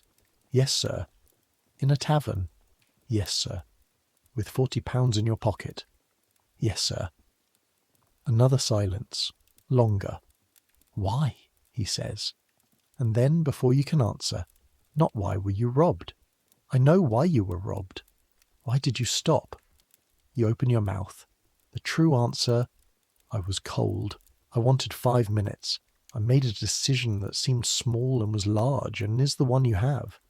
Mr. Aldis's advice is in your ears, just the truth." "I was cold, sir. I wanted to warm myself before the last part of the walk. I thought 5 minutes the packet was secured. I wasn't careful enough." Mr. Harcourt stands. He is taller than you remember when he's standing, which is strange because you see him every day. Maybe it's the angle, the firelight, the fact that you're in a state where every detail of the room is sharper than usual. £40, he says. He says it quietly, which is worse than if he'd said it loudly. Loudly would mean anger, and anger burns and ends. Quietly means something else. "Yes, sir." "Do you understand what £40 is?" "Yes, sir." "Tell me." You take a breath. "It's more than 3 years of my wages, sir." Something in his face moves. Not the specific movement of sympathy, not quite, but something acknowledging the precision of your understanding. "Yes," he says, "it is." He turns away from you toward the window and stands looking out at the darkening courtyard, the bare shrubs, the frost.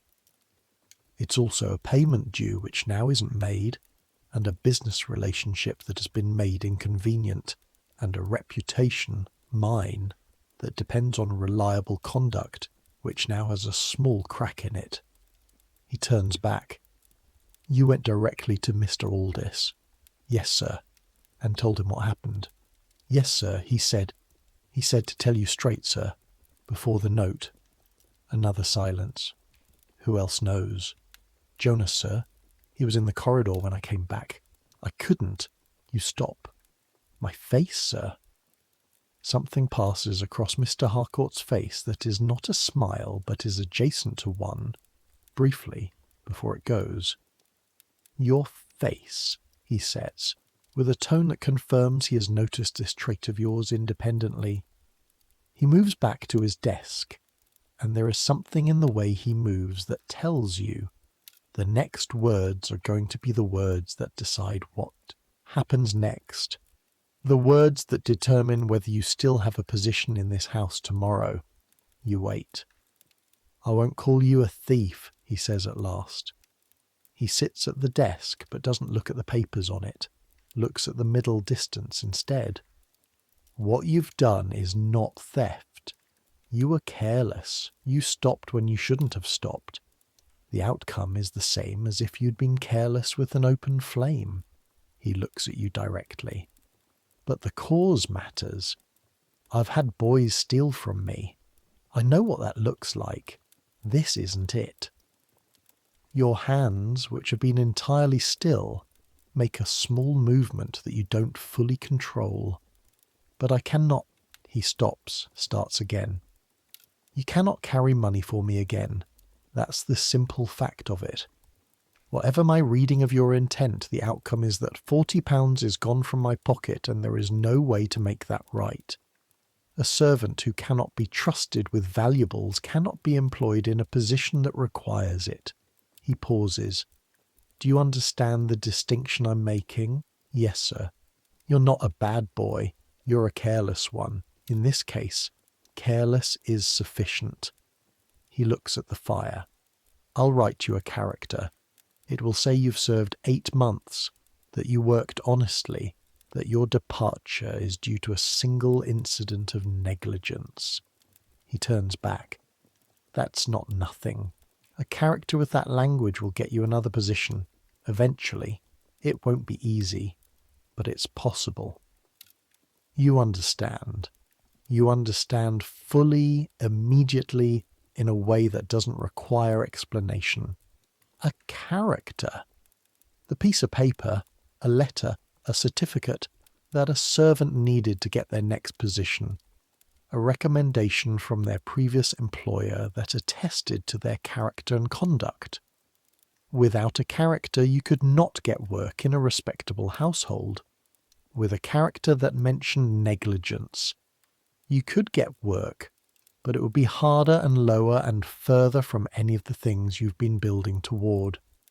With no character at all, dismissed without one, which was what happened to servants who were caught stealing or in serious misconduct, you would have nothing. In 1743 London, a young person without work, without connections, without money, was one bad week away from the kinds of places you've looked at from the outside and kept walking. The gin shops with their slumped figures, the rookeries, the workhouse. When, sir? You ask.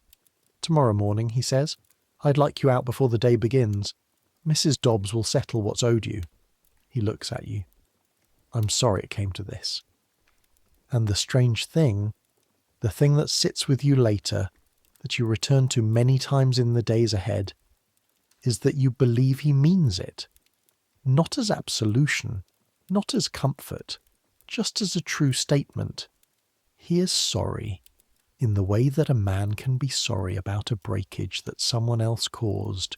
Sorry because it means consequences he didn't want and work he didn't need, but genuinely sorry nonetheless. You bow, because there is nothing to say. You go back downstairs, the kitchen. Mrs. Brisk is preparing the evening meal, her back to the door, and she doesn't turn around when you come in. But something in how she holds herself shifts almost imperceptibly, the way an animal registers a change in the air that its conscious mind hasn't yet processed. Stump is at the table, peeling turnips, his small hands working with the particular method he's been taught, which he does correctly but slowly, lost in some internal space that 12-year-old boys have access to that you remember being in and have already partially left. He looks up at you. His face is the kind of face that hasn't yet learned to control itself either, and what he sees in yours causes his own to change into something uncertain and young. Jonas is not here. Jonas has a quality of presence and absence that is always precisely calibrated. You sit down at the small side table. You sit down without any particular decision to do so, your legs simply ceasing to hold you upright in quite the way they've been doing all day, and you put your hands flat on the table and look at them.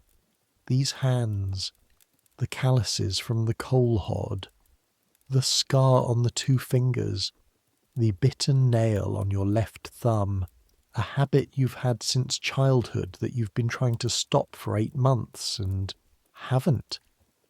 The knuckles slightly reddened from the cold of the day. These are the hands of someone who's been working here for 8 months and is leaving tomorrow. Mrs. Brisk sets something on the table in front of you without turning round from the stove. A cup, steam rising from it. You recognise the smell.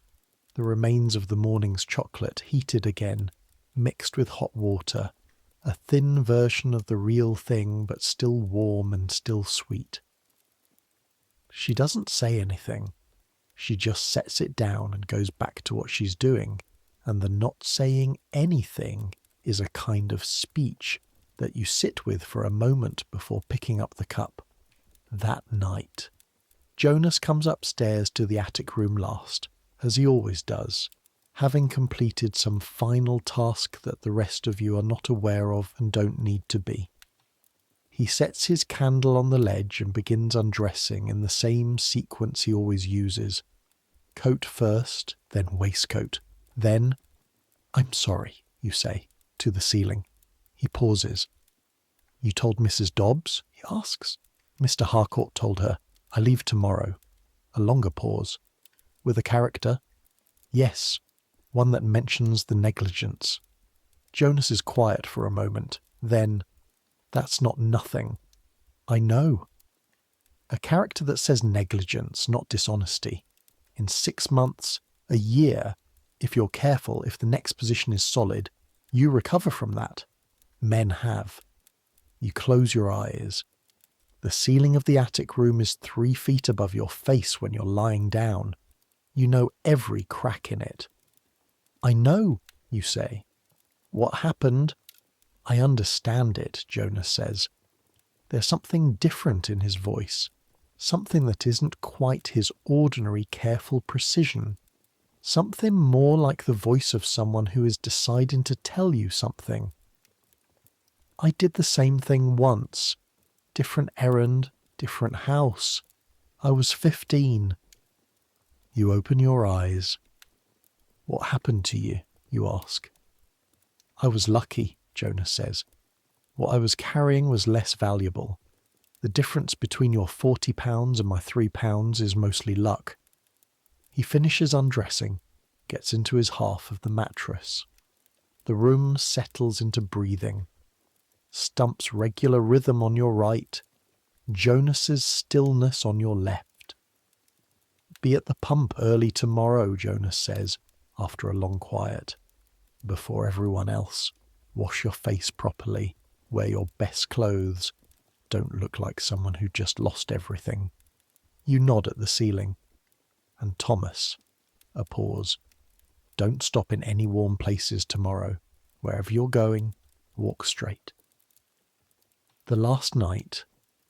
Sleep comes in the same way it always does, eventually at the end of a day when the body has used itself completely, a rising tide of darkness that meets somewhere between your eyes and the back of your head, and simply takes over. But before it does, in the long territory of almost asleep where the mind does its loosest thinking, you find yourself taking inventory of what you know. You know these streets. 8 months of daily movement through the same routes and adjacent routes. The mental map of the city built up one errand at a time, one wrong turn corrected, one new shortcut discovered. You know which pump has the shortest queue at what hour. You know the rhythm of Fleet Street. The printers active by 7. The booksellers open by 9. The lawyers appearing from the temple after 10. The coffee houses full from 10 until 3.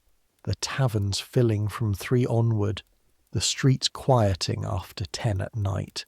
Never fully quiet, but quieting. You know how to carry coal without hurting your back if you angle the hod correctly. You know how to trim a candle so it burns longer. You know how a good copper pot should sound when you tap it with your nail. The difference between one that's been properly tinned and one that needs attention. You know the feel of good fabric under your hands, which fabrics take dye well and which don't. Why some wool wears for decades and some wears out in a season. You learned this in 8 months of proximity to a draper's stock. Information absorbed sideways through proximity and attention. You know how to negotiate a price, not fully, not with the confidence of someone like Jonas, but you've watched enough transactions from the corner of the room that the basic shape of it is in your body now. The slight lean back at the first offer, the silence that invites the other person to improve on what they've said, the moment when both parties are approaching the real number and you can feel it, a warmth in the conversation that marks the last 100 yards before agreement. These things have real value. They're not going to disappear tomorrow when you walk out of this door. They are in you. The £40 is gone. The position is gone. The attic room and the livery and the particular creak of the 3rd floorboard will be someone else's knowledge within a few weeks. But what you've learned here belongs to you in a different way from any of those things. A character that says negligence, not dishonesty. Jonas's voice in the dark. Men have recovered from this.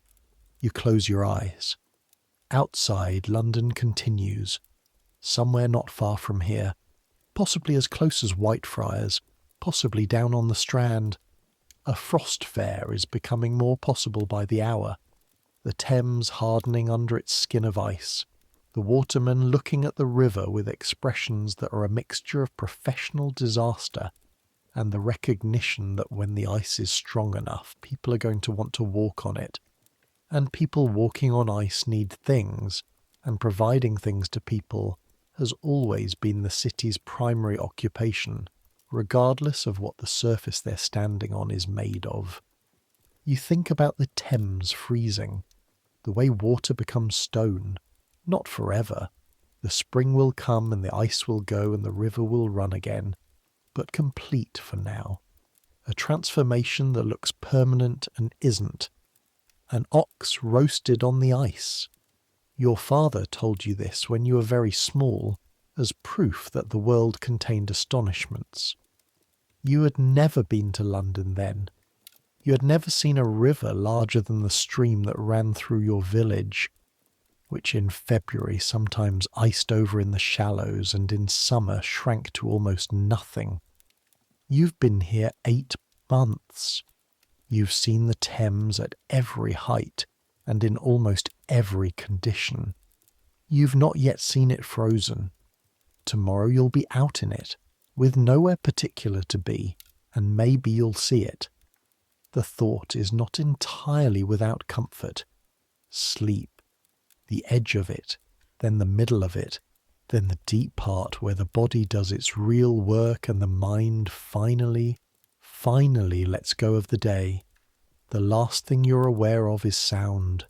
A cart on Fleet Street, the particular clop of working horses in frost, and underneath it, very faint, the continuous presence of the city, its weight and warmth and noise that doesn't stop, that has been making this same sound for 1,000 years and will be making it long after every person in this attic room is gone.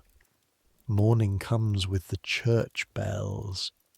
You are awake before Jonas for the first time in 8 months, Your eyes open in the dark and your body already sitting up while the last of the dream is still withdrawing from you, pulling back like water.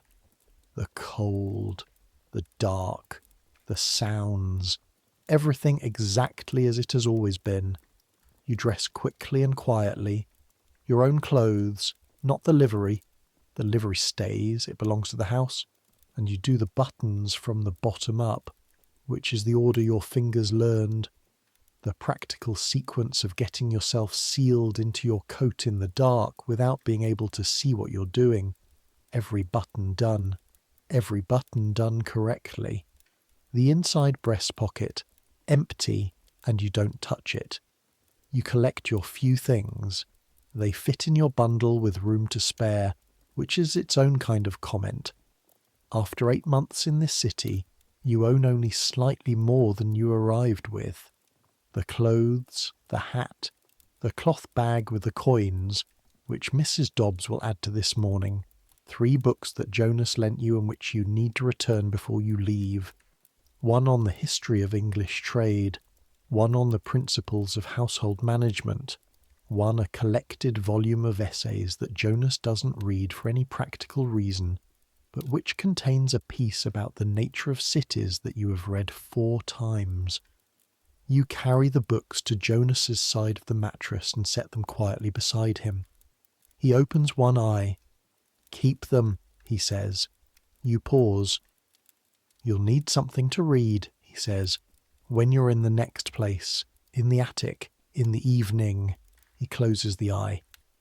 "Don't be sentimental about it. Just take them." Downstairs for the last time. The pump on Bride Lane. Your pump. 4 minutes there and back. You go early as Jonas told you. The queue is short. Just a woman from 2 doors down who you recognise and who nods at you with the brief civic acknowledgement of shared mourning. People who meet at the pump, whose lives intersect only at this specific point, this specific hour, this shared dependence on cold water. You pump. The iron handle in your palm, the ache, and then the return of feeling. The water running into the bucket and steaming slightly in the cold. You carry it back. You fill the copper, because it needs filling, and you're here, and someone else will be grateful for it even if they never know who did it. The kitchen is still dim when you go to find Mrs. Dobbs. She is in her room, which is adjacent to the kitchen, a room that is small but is entirely her own, a privacy that marks her status, and she opens the door when you knock with the expression of someone who has already been briefed and has their feelings about it stored away in their professional drawer, accessible but not on display. She counts out your wages. Quarter day isn't for another 3 months, but Mr. Harcourt has indicated you receive what's owed. 5 weeks at 12 shillings the week, which is 60 shillings, which is £3. She adds to this the £1.50 that represents what's not been paid since last quarter, and a final £0.5 that she adds without saying anything about it, not attributing it to any account, just setting it down with the other coins and looking at you. "The character," she says. She hands you a sealed letter, Mr. Harcourt's seal, the letter that will, for the foreseeable future, be your primary document in the world. Do not lose this. She holds it out. Her hand and yours are the same temperature, both cold, both morning hands. "Mrs. Dobbs," you start. She shakes her head, a slight but definite movement. Not a rejection, more like a setting aside of whatever you were going to say.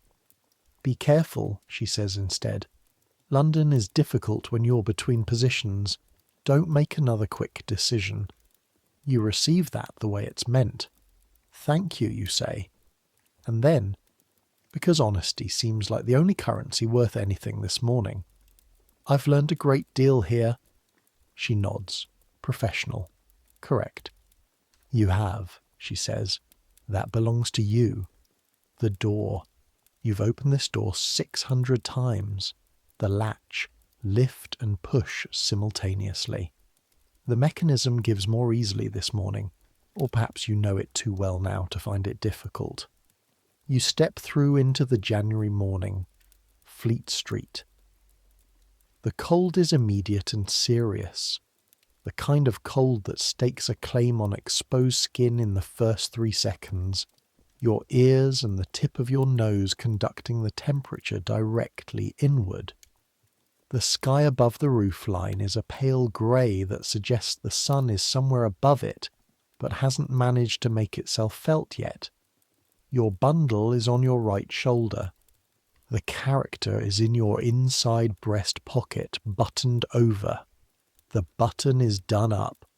You stand for a moment at the bottom of the 3 steps and let the street register around you. The familiar sound of it, cartwheels, a horse, voices from somewhere down toward the Strand, and the smell, coal smoke and frost and river in the distance, and the weight of the cold on your face. You've been here 8 months. You know this street. You're about to find out how much of knowing it is useful. Let me tell you what it means to be between positions in London in January 1743, because there is a version of this story where it ends with you in a workhouse, or dead in a doorway, and a version where it ends somewhere else, and the distance between those versions is partly luck and partly exactly how you move through the next few days.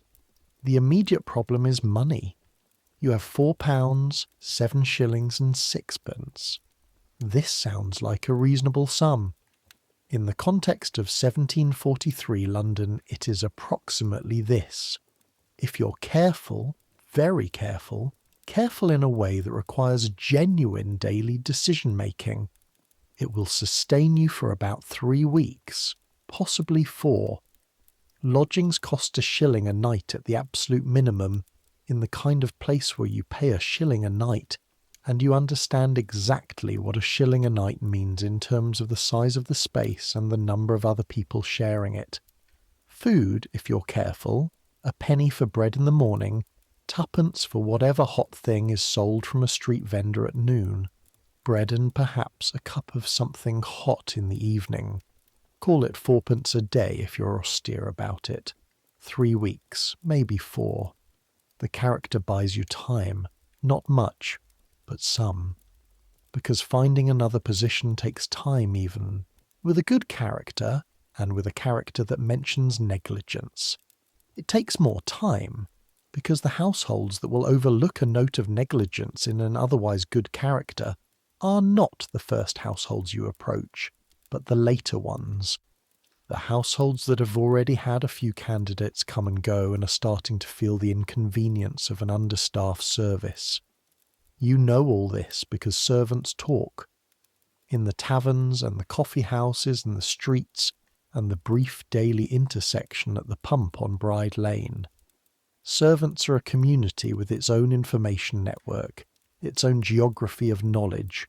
Who knows who's looking and who's been dismissed, and from which household, and for what reason, what the hiring rates are in different parts of the city, and whether a particular employer is the kind who pays quarter day without drama, or the kind who finds reasons for deductions. Your first stop this morning is a registry office on the Strand. This is where you go. You know this because Jonas told you 2 months ago in a general conversation about the trade. A servant who needs a new position goes to a registry office where employers seeking servants and servants seeking positions are matched. For a fee, always for a fee, the fee paid by the servant, which is its own commentary on the balance of power, and where the character letters are examined and the requirements are matched. The woman who runs the registry office on the Strand is named Mrs. Cartwright. She receives you in a front room that is papered in a pattern of small blue flowers and contains 4 chairs and a writing table, and a smell of beeswax, and the particular dry papery smell of many letters that have passed through this room. She reads the character letter with an expression that doesn't change. She sets it down. 8 months, she says. Negligence, the amount involved.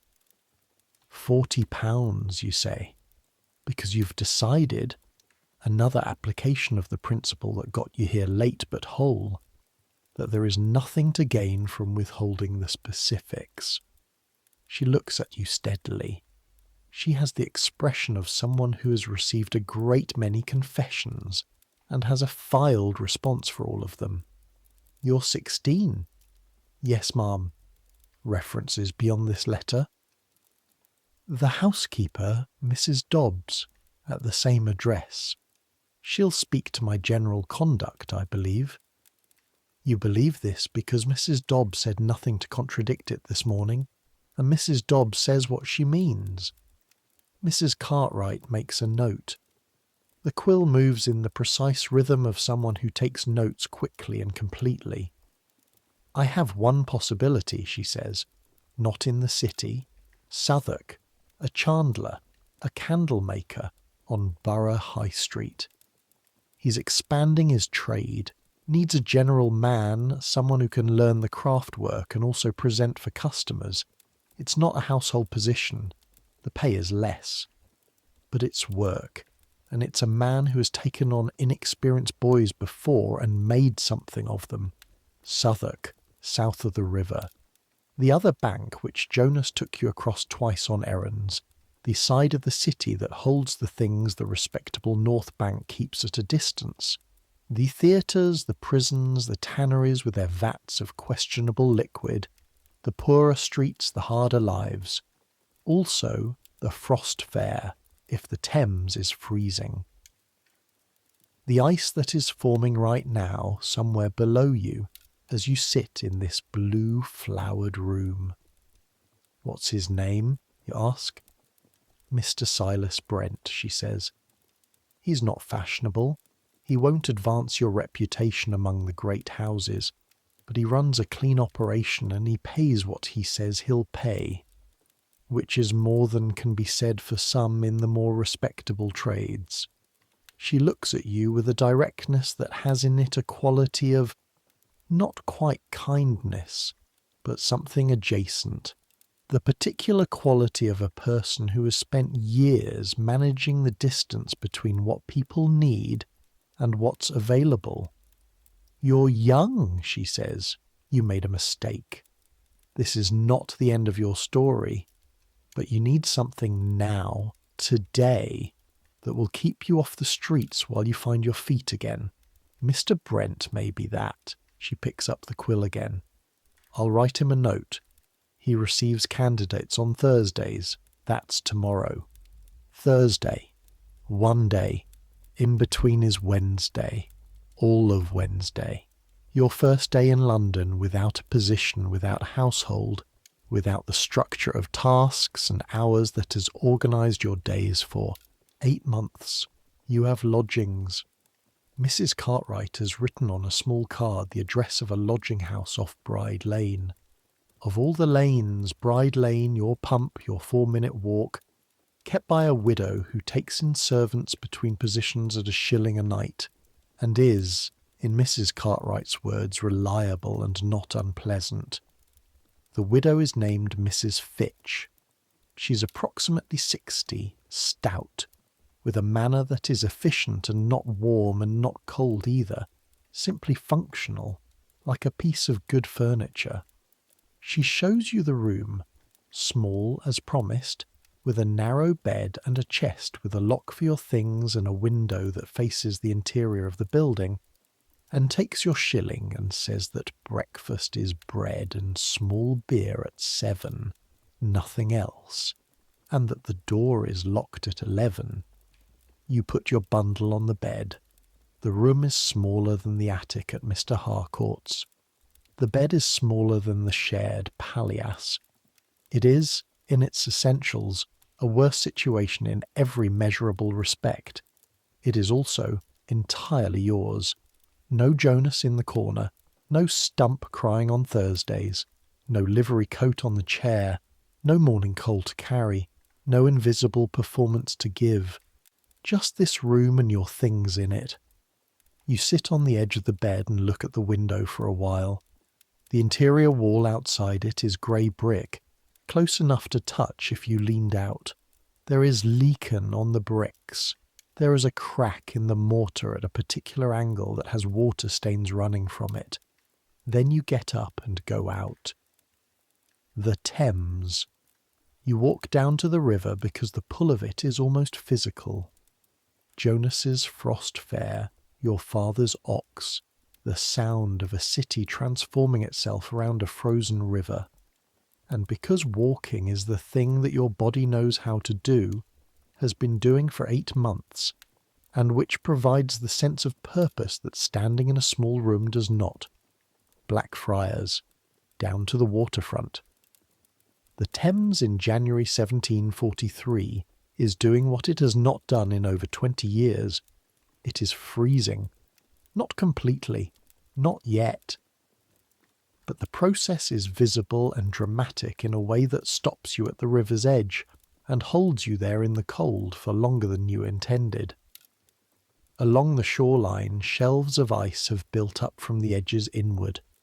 Clear blue-grey ice in thick slabs, anchored to the stone of the embankment and extending 6, 8, 10 feet into the river in places.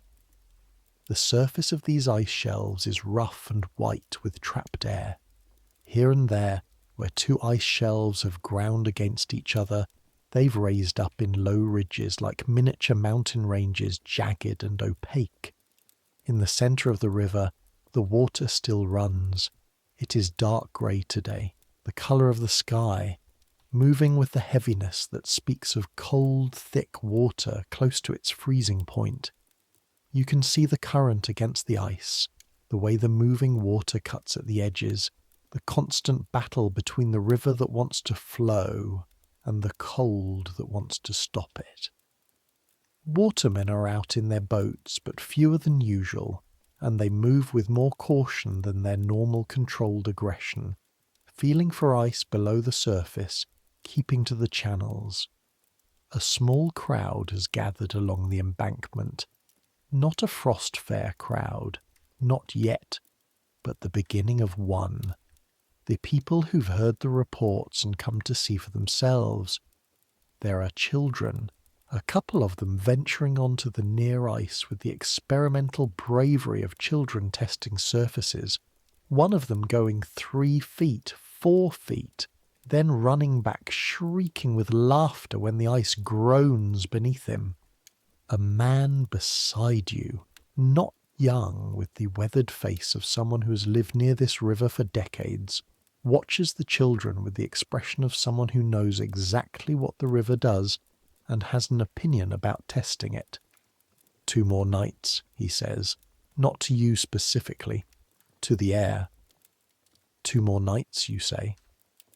Until it's solid enough to walk on proper, he says. I've seen it happen twice. 1709 was the one to see, the big one. People drove carts across. A whole fair on the ice, roasting meat, printing books right there on the river. He shakes his head. This one won't be that. Too warm a November, but it'll firm up enough. 2 nights. He looks at the river with an expression that is both pride and grief, if those 2 things can coexist in a face. Watermen'll suffer, he says. Every day it's frozen is a day they earn nothing. It's not a holiday for them. He glances at you. You work the river? No, you say. I'm between positions. He nods. This is a common enough condition in the city that it requires no elaboration. There's work at a frost fair, he says. If it happens, stalls need setting up. Food vendors need hands.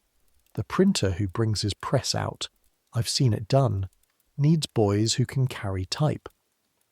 Work, not a position, not a character requiring registry office registered position, just work, the kind of work that exists at the edges of the formal economy, the kind that a boy between positions can do for a few days without any letters required. "Thank you," you say. He shrugs. It was nothing. He was talking to himself as much as to you. You stand at the river's edge for another few minutes, watching the ice and the dark water, the watermen with their careful oars, the children testing the shelves again with fresh courage. The cold is very serious here at the water's edge, the river adding its own cold to the general cold of the January air, and you feel it at your ears and your jaw and in the skin of your hands. But you don't go anywhere warm. You stand in it, and you let it be. Thursday morning. Borough High Street is south of the river, over London Bridge. You cross on foot. The bridge is where you cross on foot if you're not taking a boat. The only foot crossing of the Thames for miles in either direction. The bridge itself, a stone and wood structure so ancient it has buildings on it. Full shops and houses 4 stories tall rising from the bridge road on both sides, so that crossing the bridge means walking through what amounts to a narrow street that happens to be over a river. You know the bridge. You've crossed it twice on errands. This morning it is different. The morning traffic is against you. People coming from Southwark into the city for work. And you push against it with the practiced navigation you've developed, feeling the flow and moving through it. Below, through the gaps between buildings and the openings over the starlings, you can see the river. The ice is extending. The man was right. 2 more nights, maybe 1. The ice shelves are longer. In some places they've nearly reached each other. The water in the centre runs dark and fast and quieter than usual, as if the cold has taken something from it, as if the river is conserving itself. You come off the bridge into Southwark. Borough High Street is wide, wider than most London streets, with a long history as the main road south, the road from London to Canterbury, to the coast, to Europe, a road that has been carrying people and goods since the Romans. Chaucer's pilgrims set out from somewhere along this road. You know this from one of Jonas's books. The inns are older here than on the north bank. Galleried inns, their inner yard surrounded by wooden galleries on multiple levels, the kind of place where coaches arrive and depart. You can smell horses and hay, and the clean smell of outdoor cold mixed with the covered animal warmth of the stable yards. Mr. Brent's chandlery is halfway down on the left, between a cobbler's and a dealer in rope and sailcloth. The sign shows a candle, lit, above which the name S. Brent in plain letters. The window has candles in it, various sizes and colours, arranged with a practical rather than decorative logic. Here is what we make. Here is what we sell. Come in if you need it. You knock. The door is opened by Mr. Brent himself, which tells you something about the size of the operation. A master who opens his own door is a master who doesn't yet have enough staff that this is beneath him. He is maybe 40, heavily built, with hands that are the hands of someone who works with wax and tallow, slightly yellowed, with the texture of a person whose hands are constantly near heat, the skin slightly shiny in places, slightly rough in others. His face is direct and shows very little, but the very little it shows is not unfriendly. He reads the note from Mrs. Cartwright. He reads the character letter from Mr. Harcourt. He asks you 2 questions. How long have you been in London? And can you read and write? 8 months, you say. And yes, sir, I can read and write and keep accounts. This last seems to interest him more than the other information. He looks up from the letter. Accounts, he says. I kept a record of the smaller household accounts at my previous position, you say. Daily expenditure, supplier payments, the coal and Candle accounts, under Mrs. Dobbs's supervision. A pause. I'm quick with figures. He looks at you for a moment with the expression of someone reassessing an initial categorization. Candle making is not a clean trade, he says. It's hot and it smells and it requires attention to temperature and quality that most boys find tedious. The wick winding alone is 2 hours of your morning, every morning. The dipping. He gestures toward the back of the shop where you can see a long room with vats and frames and the particular waxy smell that has been in the background of the air since you arrived. You understand what you'd be doing. Yes, sir, you say. And I learn quickly. He nods. 9 shillings a week, he says. Board included in the room above the workshop. Meals with the family. Myself, my wife, my daughter who is 10. 6 days a week. Sunday mornings your own. Sunday afternoons I expect the wax to be sorted and the wicks to be cut for the Monday. 9 shillings a week. Less than the 12 you've been earning. But board included, which changes the calculation. You're not paying Mrs. Fitch a shilling a night from this. You're not spending 4p a day on food. 9 shillings a week with board and meals is, in practical daily terms, only slightly less than £12 a year without. Yes, sir, you say. When would I start? Monday, he says. Give yourself the weekend to settle in. Come Saturday evening I'll show you the room. He holds out his hand. A handshake.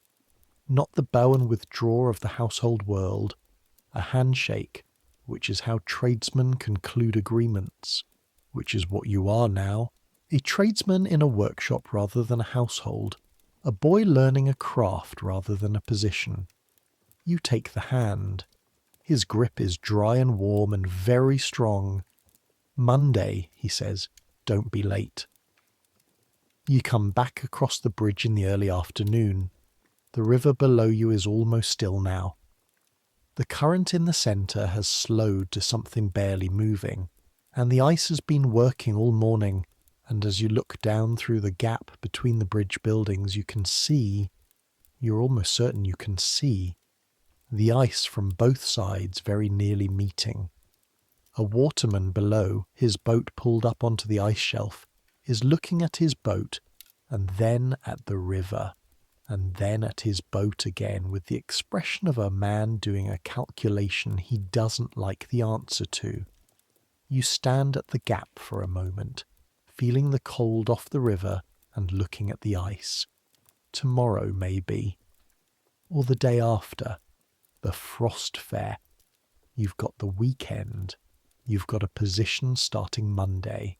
You've got between now and Monday the city, the streets you know, the frost forming on the Thames below you, the thousands of lives moving in parallel all around you on this bridge and everywhere the bridge leads. The packet is gone. The £40 is gone.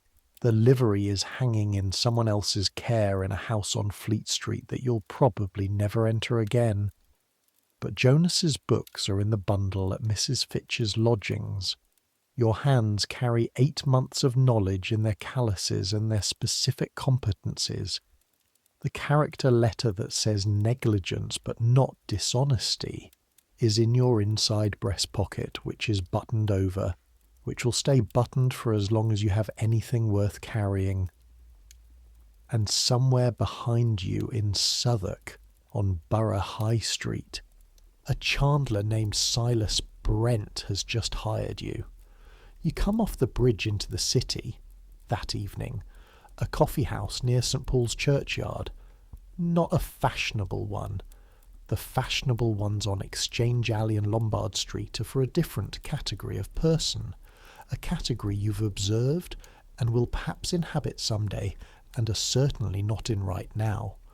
But a decent one, a coffee house that charges a penny for coffee and allows you to sit as long as you like and read whatever newspapers are available. You've never done this before. In the household, coffee houses were for errands and observations, not for sitting in. But there is nothing stopping you from sitting in one now, and you have a penny to spend, and you have a few hours before Mrs. Fitch's 11 o'clock door, and the books from Jonas are at the lodgings, and the lodgings are slightly too small right now for your current state of mind. The coffee is worse than the household coffee by a considerable margin. It is strong and slightly bitter and very hot, and it warms you from the inside with the efficient immediacy of something designed for exactly that purpose. The newspapers are 2 days old. This is standard. You take up one of them, the Daily Advertiser, and read it in the way that you've learned in 8 months of proximity to people who use printed information as a working tool, which is quickly and selectively, scanning for what matters and noting it and moving on. There is a notice in the middle pages, a notice for positions available, various households in the city and Westminster seeking footmen, kitchen help, stable help, the wages listed, the requirements mentioned, experience preferred, character references required. You read through them. Then you fold the paper and put it back. You don't need them. Not right now. Right now you have Monday, and Monday has Silas Brent and the chandlery in Southwark, and wicks to wind and wax to manage and accounts to keep, and that is more than enough for right now. The coffee house murmurs around you. Men in groups of 2 and 3 talking in the low urgent tones of people discussing business. The fire is good. The smell of coffee and tobacco is warm and particular.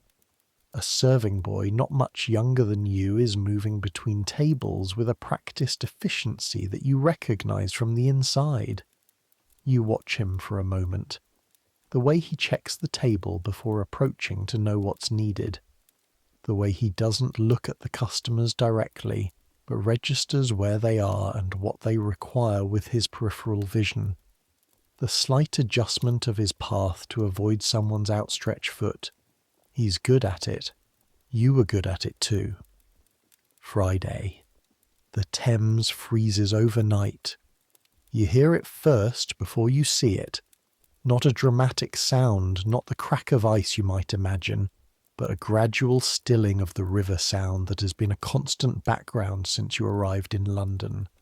The particular ambient noise of moving water against stone and wood, a sound you hadn't fully registered as present until this morning when it is absent.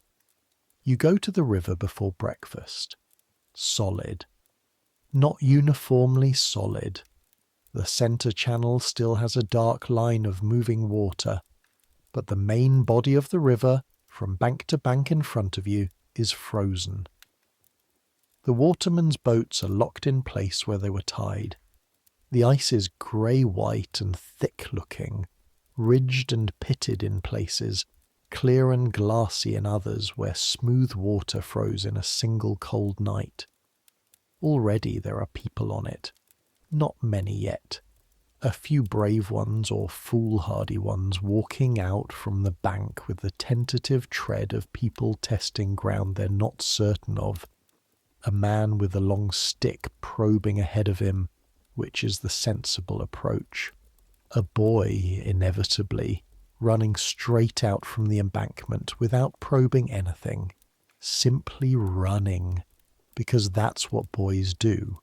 You stand at the edge. The ice begins a foot below the level of the embankment, a step down. You put 1 foot on it. It holds. You put your weight on it. Cold comes through your shoe sole immediately, a different cold from air cold, a conducted cold. The cold of the frozen river passing directly into your foot through the leather. You take a step, another.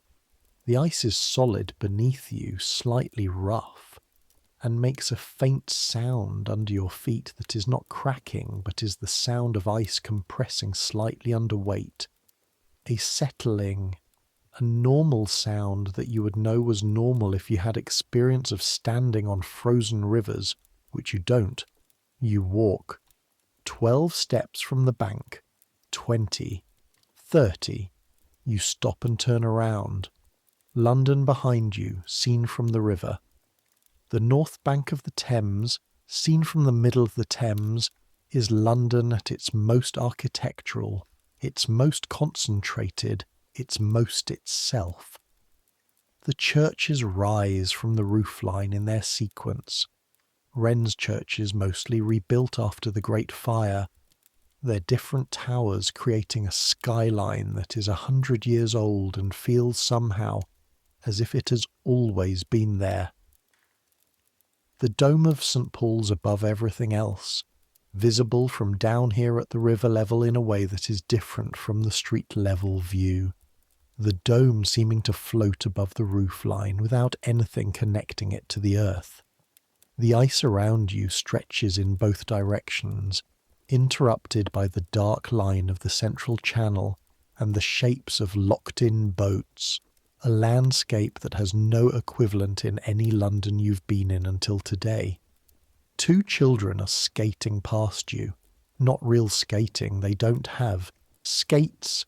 They're running and sliding on their shoe soles, which is what you do when you're 10 years old and the river has frozen and there are no skates available, and it's working better than it has any right to. The cold on your face, on your ears. The cold of the river conducted upward through your soles. You stand here, just stand here, in the middle of the frozen Thames, with London behind you and the ice in front of you and the sky above both of you, pale grey and enormous, the kind of sky that makes you feel the right size for things rather than too small or too large, just the appropriate size for a person standing in the middle of a frozen river in January. You think about the ox roasted here in 1716, when you were a few months old and your father heard about it in Shropshire, and said, with a particular wonder he reserved for things that seemed impossible and weren't. They roasted an ox, on the river, on the ice. He wanted to see it. He never did. He died without having been to London. You're standing on the ice now, and he isn't. This is not a comfortable thought. It sits with you anyway, the weight of it genuine, the acknowledgement that you are here and he isn't, that the thing he wondered about you're standing in the middle of, that the world is sometimes constructed in exactly this unfair and irreversible way. But you're here. Frost fair, the man at the embankment said. 2 nights. This is the 3rd morning. You look down the river toward where the booths will be set up, where you can already see a few 100 yards away some early arrivals pulling equipment down from the bank onto the ice. A cart, a table, something wrapped in canvas. The infrastructure of a frost fair assembling itself with the particular efficiency of people who've done this before, or who've at least heard from people who have. Work, the man said. Food vendors need hands. The printer needs boys. The frost fair. Over the next 2 days, the fair assembles itself with the anarchic speed of a thing that has no formal organisation, and needs none, because everyone participating knows what a frost fair is and what it requires and is simply supplying that without being asked. By Friday afternoon, there are 30 or 40 booths. By Saturday morning, 100. Vendors of hot food, pies, gingerbread, roasted nuts, a man selling something called frost cake that appears to be ordinary cake with the word frost applied for marketing purposes, a skittle alley, 3 or 4 gin sellers, because gin follows crowds the way water follows gravity, 2 tavern-style setups with barrels hauled out onto the ice, and wooden boards on trestles serving as bars. The printer. You find him on Saturday morning, as the fair is reaching its first full day of operation. He's set up on the Southwark side where the ice is thickest, and his equipment is a small press. Not his main press, clearly. A secondary machine that has been specifically constructed or maintained for exactly this purpose, because this man has done this before, and he has a boy with him, but he needs another. His name is Mr. Orwell, and he has the ink-stained hands and the direct, impatient manner of a printer, which is to say someone for whom language is a material substance with physical properties that either works or doesn't. "Can you set type?" he asks.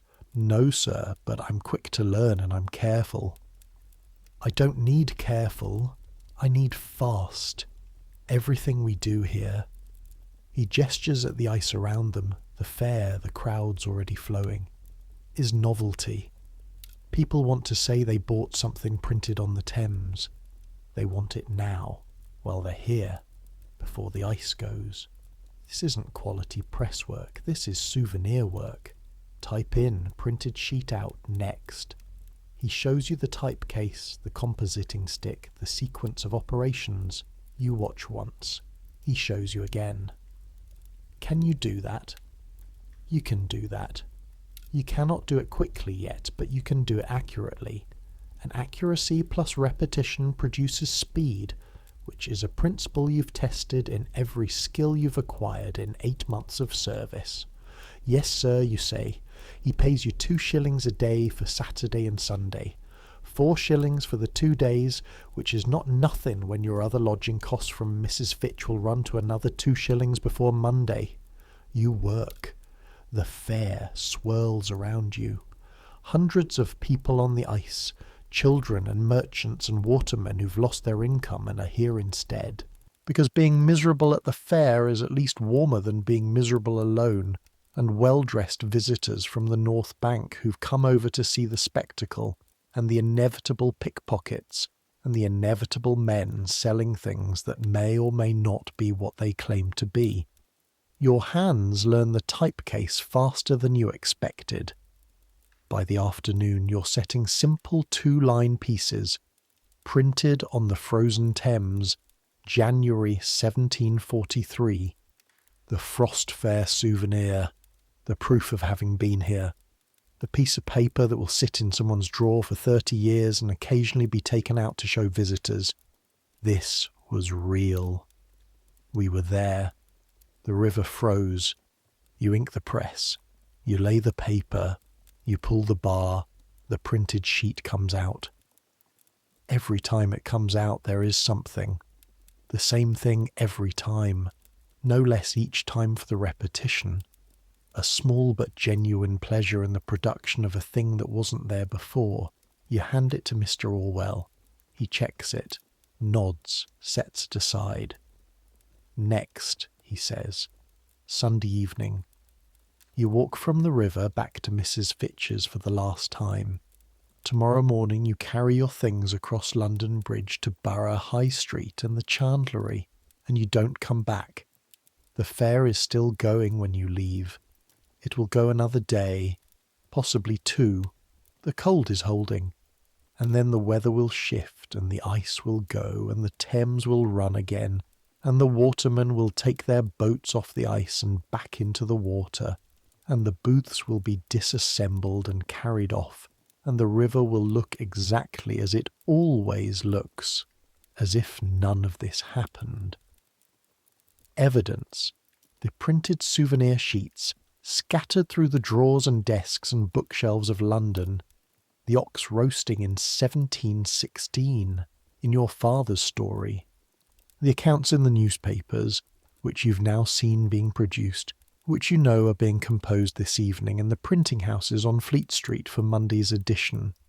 Frost Fair on the Thames, ice reported firm for some distance, great numbers of persons walking on the river. It's that recent, that real. The city was different for 4 days and then went back. But the people on the ice will remember. Monday morning, early, you collect your things from Mrs. Fitch's room. The bundle is the same bundle, no heavier, no lighter. and the books from Jonas are wrapped inside it with a care that is partly practical and partly something else. The care you take with things that were given. You walk to London Bridge. The ice is still holding. A few people are still on it, though the fair has a slightly exhausted quality now, the energy of the first rush spent. The tide is moving below the centre channel with a new authority, as if it has been reminding the ice of its limitations. You cross the bridge from north to south into Southwark, Borough High Street, Mr. Brent's chandlery, the sign with the lit candle, the window with the candles arranged in their practical order. You knock on the back door, the tradesman's entrance, which is where you belong now, a different kind of belonging than the Fleet Street basement, but belonging nonetheless. Mr. Brent opens it. "Thomas," he says. He uses your name, which means he remembered it, which is its own small signal. "Sir, leave your things, come see the workshop." You set down your bundle in the hallway. You follow him through the back of the chandlery into the long room you saw from the doorway on Thursday. The smell of it! Tallow candles have a particular smell in their making that is entirely different from their burning. The raw fat. Animal tallow, rendered from beef or mutton suet.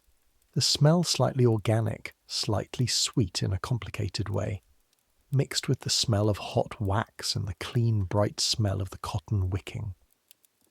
The workshop itself is warm from the vats, a working warmth rather than a fire warmth, the heat of sustained effort rather than the heat of sitting still. The vats are large, 3 of them, filled with molten wax at different stages. The frames hang above them, rows of wicks suspended for dipping. The moulds are on the shelves along the far wall, ordered by size. 2 other workers are already here. An older man, 50-odd, who nods at you without stopping his work. A girl of maybe 14 who doesn't look up at all, her hands moving in the automatic rhythm of someone doing a task so familiar it requires no conscious attention. "The wicking is first," Mr. Brent says. He shows you the spools of cotton, the cutting knife, the length, the way the cut end is twisted and pulled to a point that will feed into the mould. 2 hours every morning before we dip. The cutting is exact, the length is exact, an inch over or under and the candle burns wrong, he demonstrates. His hands do this with the fluency of 20 years. You watch. He shows you again, slightly slower. On the 3rd pass you follow the motion with your own hands. "Cut one," he says. You cut one. Length, twist, point. He examines it, looks at you. "Again," he says. You cut another. Faster. Again. 10, 20. "You'll do," he says, which, you're learning already, is the equivalent of high praise in this particular workshop from this particular man. You sit at the cutting table and you begin, the knife in your hand, the spool paying out its thread, the particular resistance of the cotton slightly rough under your fingers, and the clean sound of it being cut precise and final, a sound that is already, within 20 minutes, becoming the sound of morning. 1 week later. It is Friday evening, and you have worked 6 days and learned more than you expected about the chemistry of wax and the physics of burning and the business of making things that people need so regularly they forget they need them until they don't have them. Mr. Brent, it turns out, is a man with opinions about his trade that go beyond the purely commercial. He will tell you, if you ask him, which you've learned to do at the right moment, after the day's dipping is done, after the ledger is checked, in the 15 minutes before supper when he sits with a pipe and looks at nothing in particular, he will tell you the history of candle making, the guild that regulates it, the difference between tallow and beeswax. Tallow, common, cheaper, smells when burning sufficient. Beeswax, cleaner, more expensive, the smell of wax rather than fat used by those who can afford the difference. And the new spermaceti candles from the American colonies, whale oil refined into a wax that burns brighter and cleaner than tallow, and cheaper than beeswax, and which are beginning to change the trade in ways he has opinions about. He has a daughter named Jane, who is 10, and who regards you with the frank assessment of a 10-year-old that is somehow less threatening than the assessments of most adults. She has decided you are acceptable, and expresses this by occasionally setting an extra piece of bread beside your plate at supper without saying anything about it. The other workers, the older man is named Perry, and he has worked here for 12 years, and he knows the workshop the way Mrs. Dobbs knew the house, completely, personally, proprietary, and he has been testing you in the way that experienced workmen test new arrivals, small tests, nothing said aloud, just situations constructed and resolved or not resolved, and on Tuesday he said, while you were both working the dipping frames, "You've done this before." "Not this," you said, "something similar." Because the attention the work requires, the precision, the understanding that quality is consistent repetition, and repetition requires the removal of carelessness, that you learned in 8 months of livery service, even if the specific material is different. Perry nodded, went back to the dipping. Acceptable.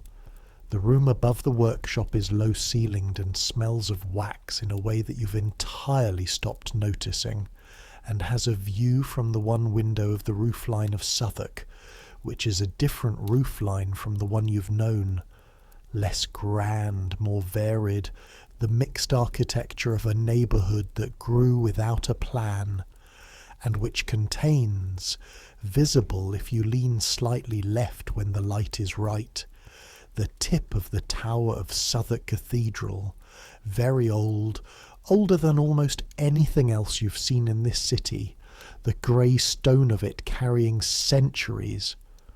You can hear the Thames from here. It has unfrozen. The frost fair is over. The ice went on Tuesday faster than it came, the temperature shifting 2 degrees and the river resuming its ordinary self with the unstoppable authority of something that has been temporarily interrupted and is not interested in the interruption. The watermen are back on the water. The souvenir sheets from the frost fair are presumably sitting in 100 drawers around the city, printed on the frozen Thames, January 1743. You were there.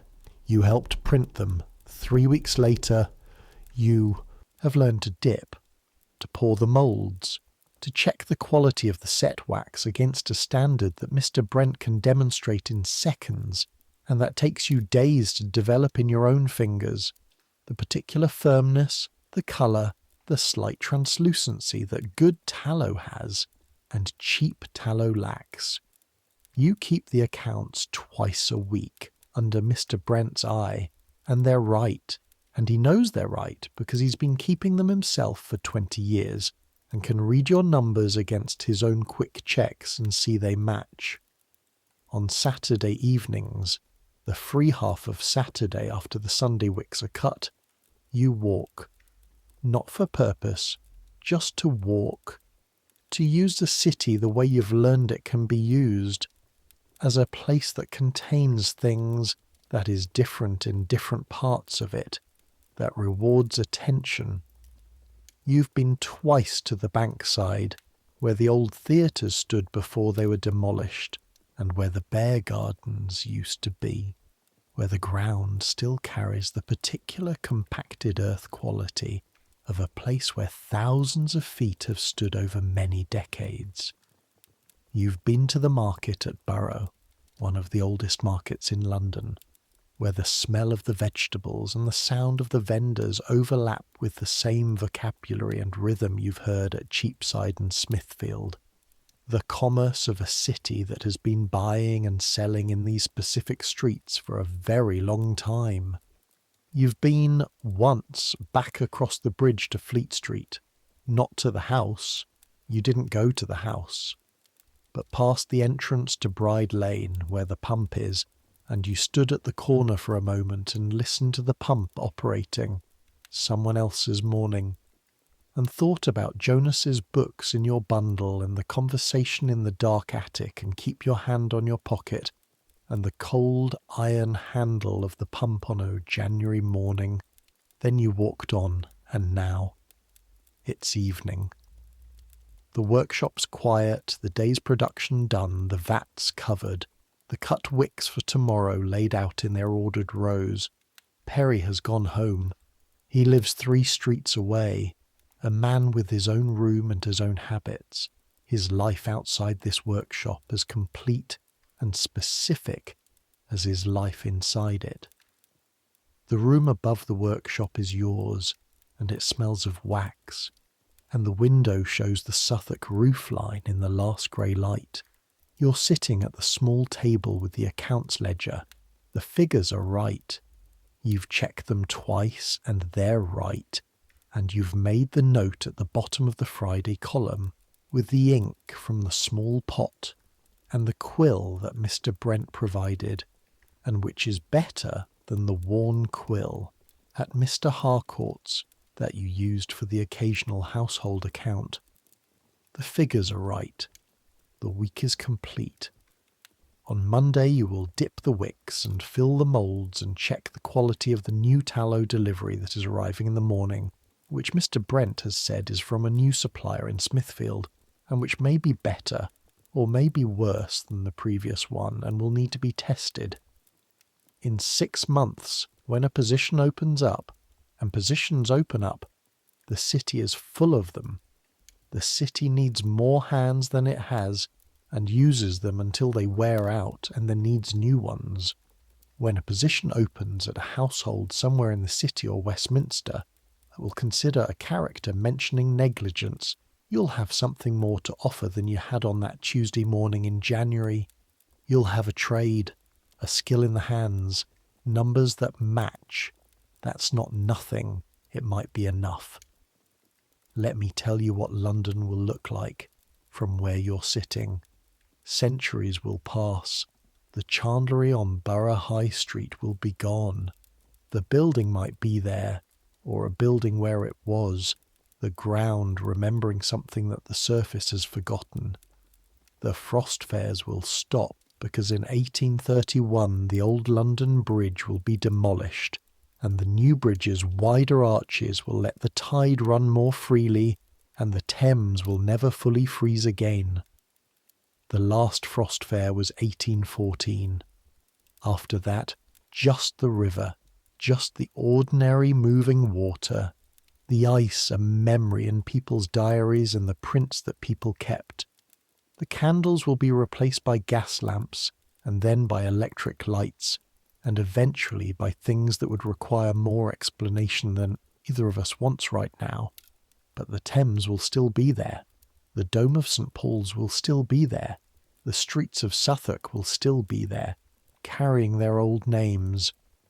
Borough, High Street, still Borough High Street, the road to Canterbury, the road Chaucer's pilgrims walked, the road that has been walked by every generation that has lived in this city.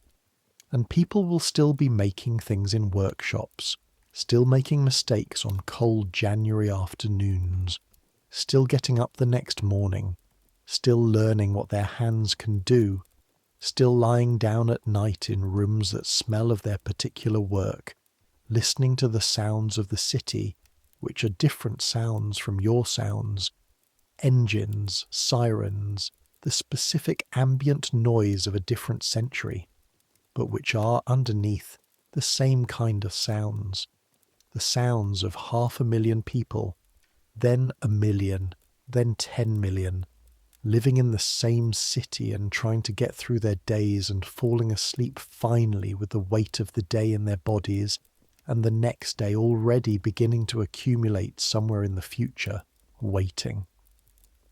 The candle on the table is burning low. You close the ledger. The figures are right. They'll be right tomorrow too, and you'll open it then, and they'll still be there, unchanged, the permanent record of a week completed. The cold through the window is real but manageable. You've been in this room 3 weeks, and you know it now. It's particular cold. The gap in the frame on the east side where the draft comes through, and where you've learned to direct your chair so it comes across your back rather than your face. You know it. You'll know it better in a month. Your hands on the table, the calluses from the coal hod still there, being supplemented now by the slight roughness from the wicking work, the knife handle, the small burns on the inside of 2 fingers from the dipping frames in week 1. Not serious burns, the kind that Mr. Brent saw and said nothing about, but which Perry looked at and said, "Keep them cooler." A comment that was simultaneously a criticism and an instruction, and also a form of acknowledgement that you were doing the work. These are your hands, the candle gutters. You blow it out. The room goes dark, and in the dark the sounds of Southwark come in. The street below, quieter than Fleet Street but not quiet. The particular quality of a neighbourhood that works hard and ends its day in the tavern, and is not particularly self-conscious about either. Somewhere, a fiddle. Not good playing. Enthusiastic playing. The kind that happens when someone who can play a bit has had a few ales, and the room around them is encouraging. You've been a boy from Shropshire.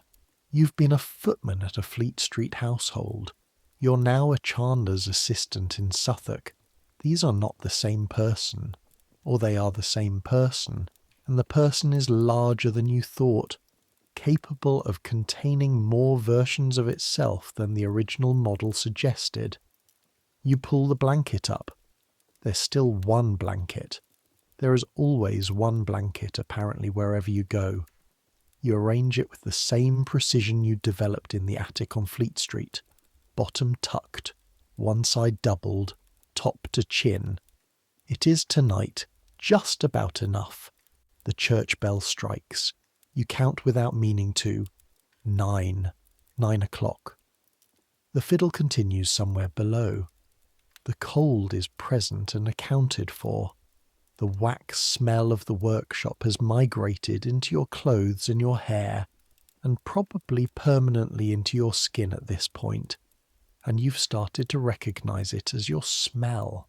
The smell of the work you do, the material evidence of how you spend your days. It could be worse. It has been worse. It was never, even at its worst, quite as bad as it might have been. Let the thoughts slow. Let the fiddle be the last thing you register. Enthusiastic, slightly off-key, someone playing because they want to play, and because the room is warm and the ale is reasonable, and they are alive on a winter night in a city that is full of lives being lived at all levels simultaneously. The merchants in their grand rooms, and the watermen on their boats, and the servants in their attics, and the boys in their chandlery rooms above their workshops. Let it slow. Let it quiet. Let your hands on the blanket go heavy. Let the accounts close. Let the city fold into its nighttime sounds, the continuous murmur of a city that doesn't stop, that was here before you arrived and will be here long after, that carries its history and its stones and its streets, and the particular way the cold comes off the river on a January night. Let it go. You earned this. You made a mistake and you're still here. Take the rest. Sleep. Good night.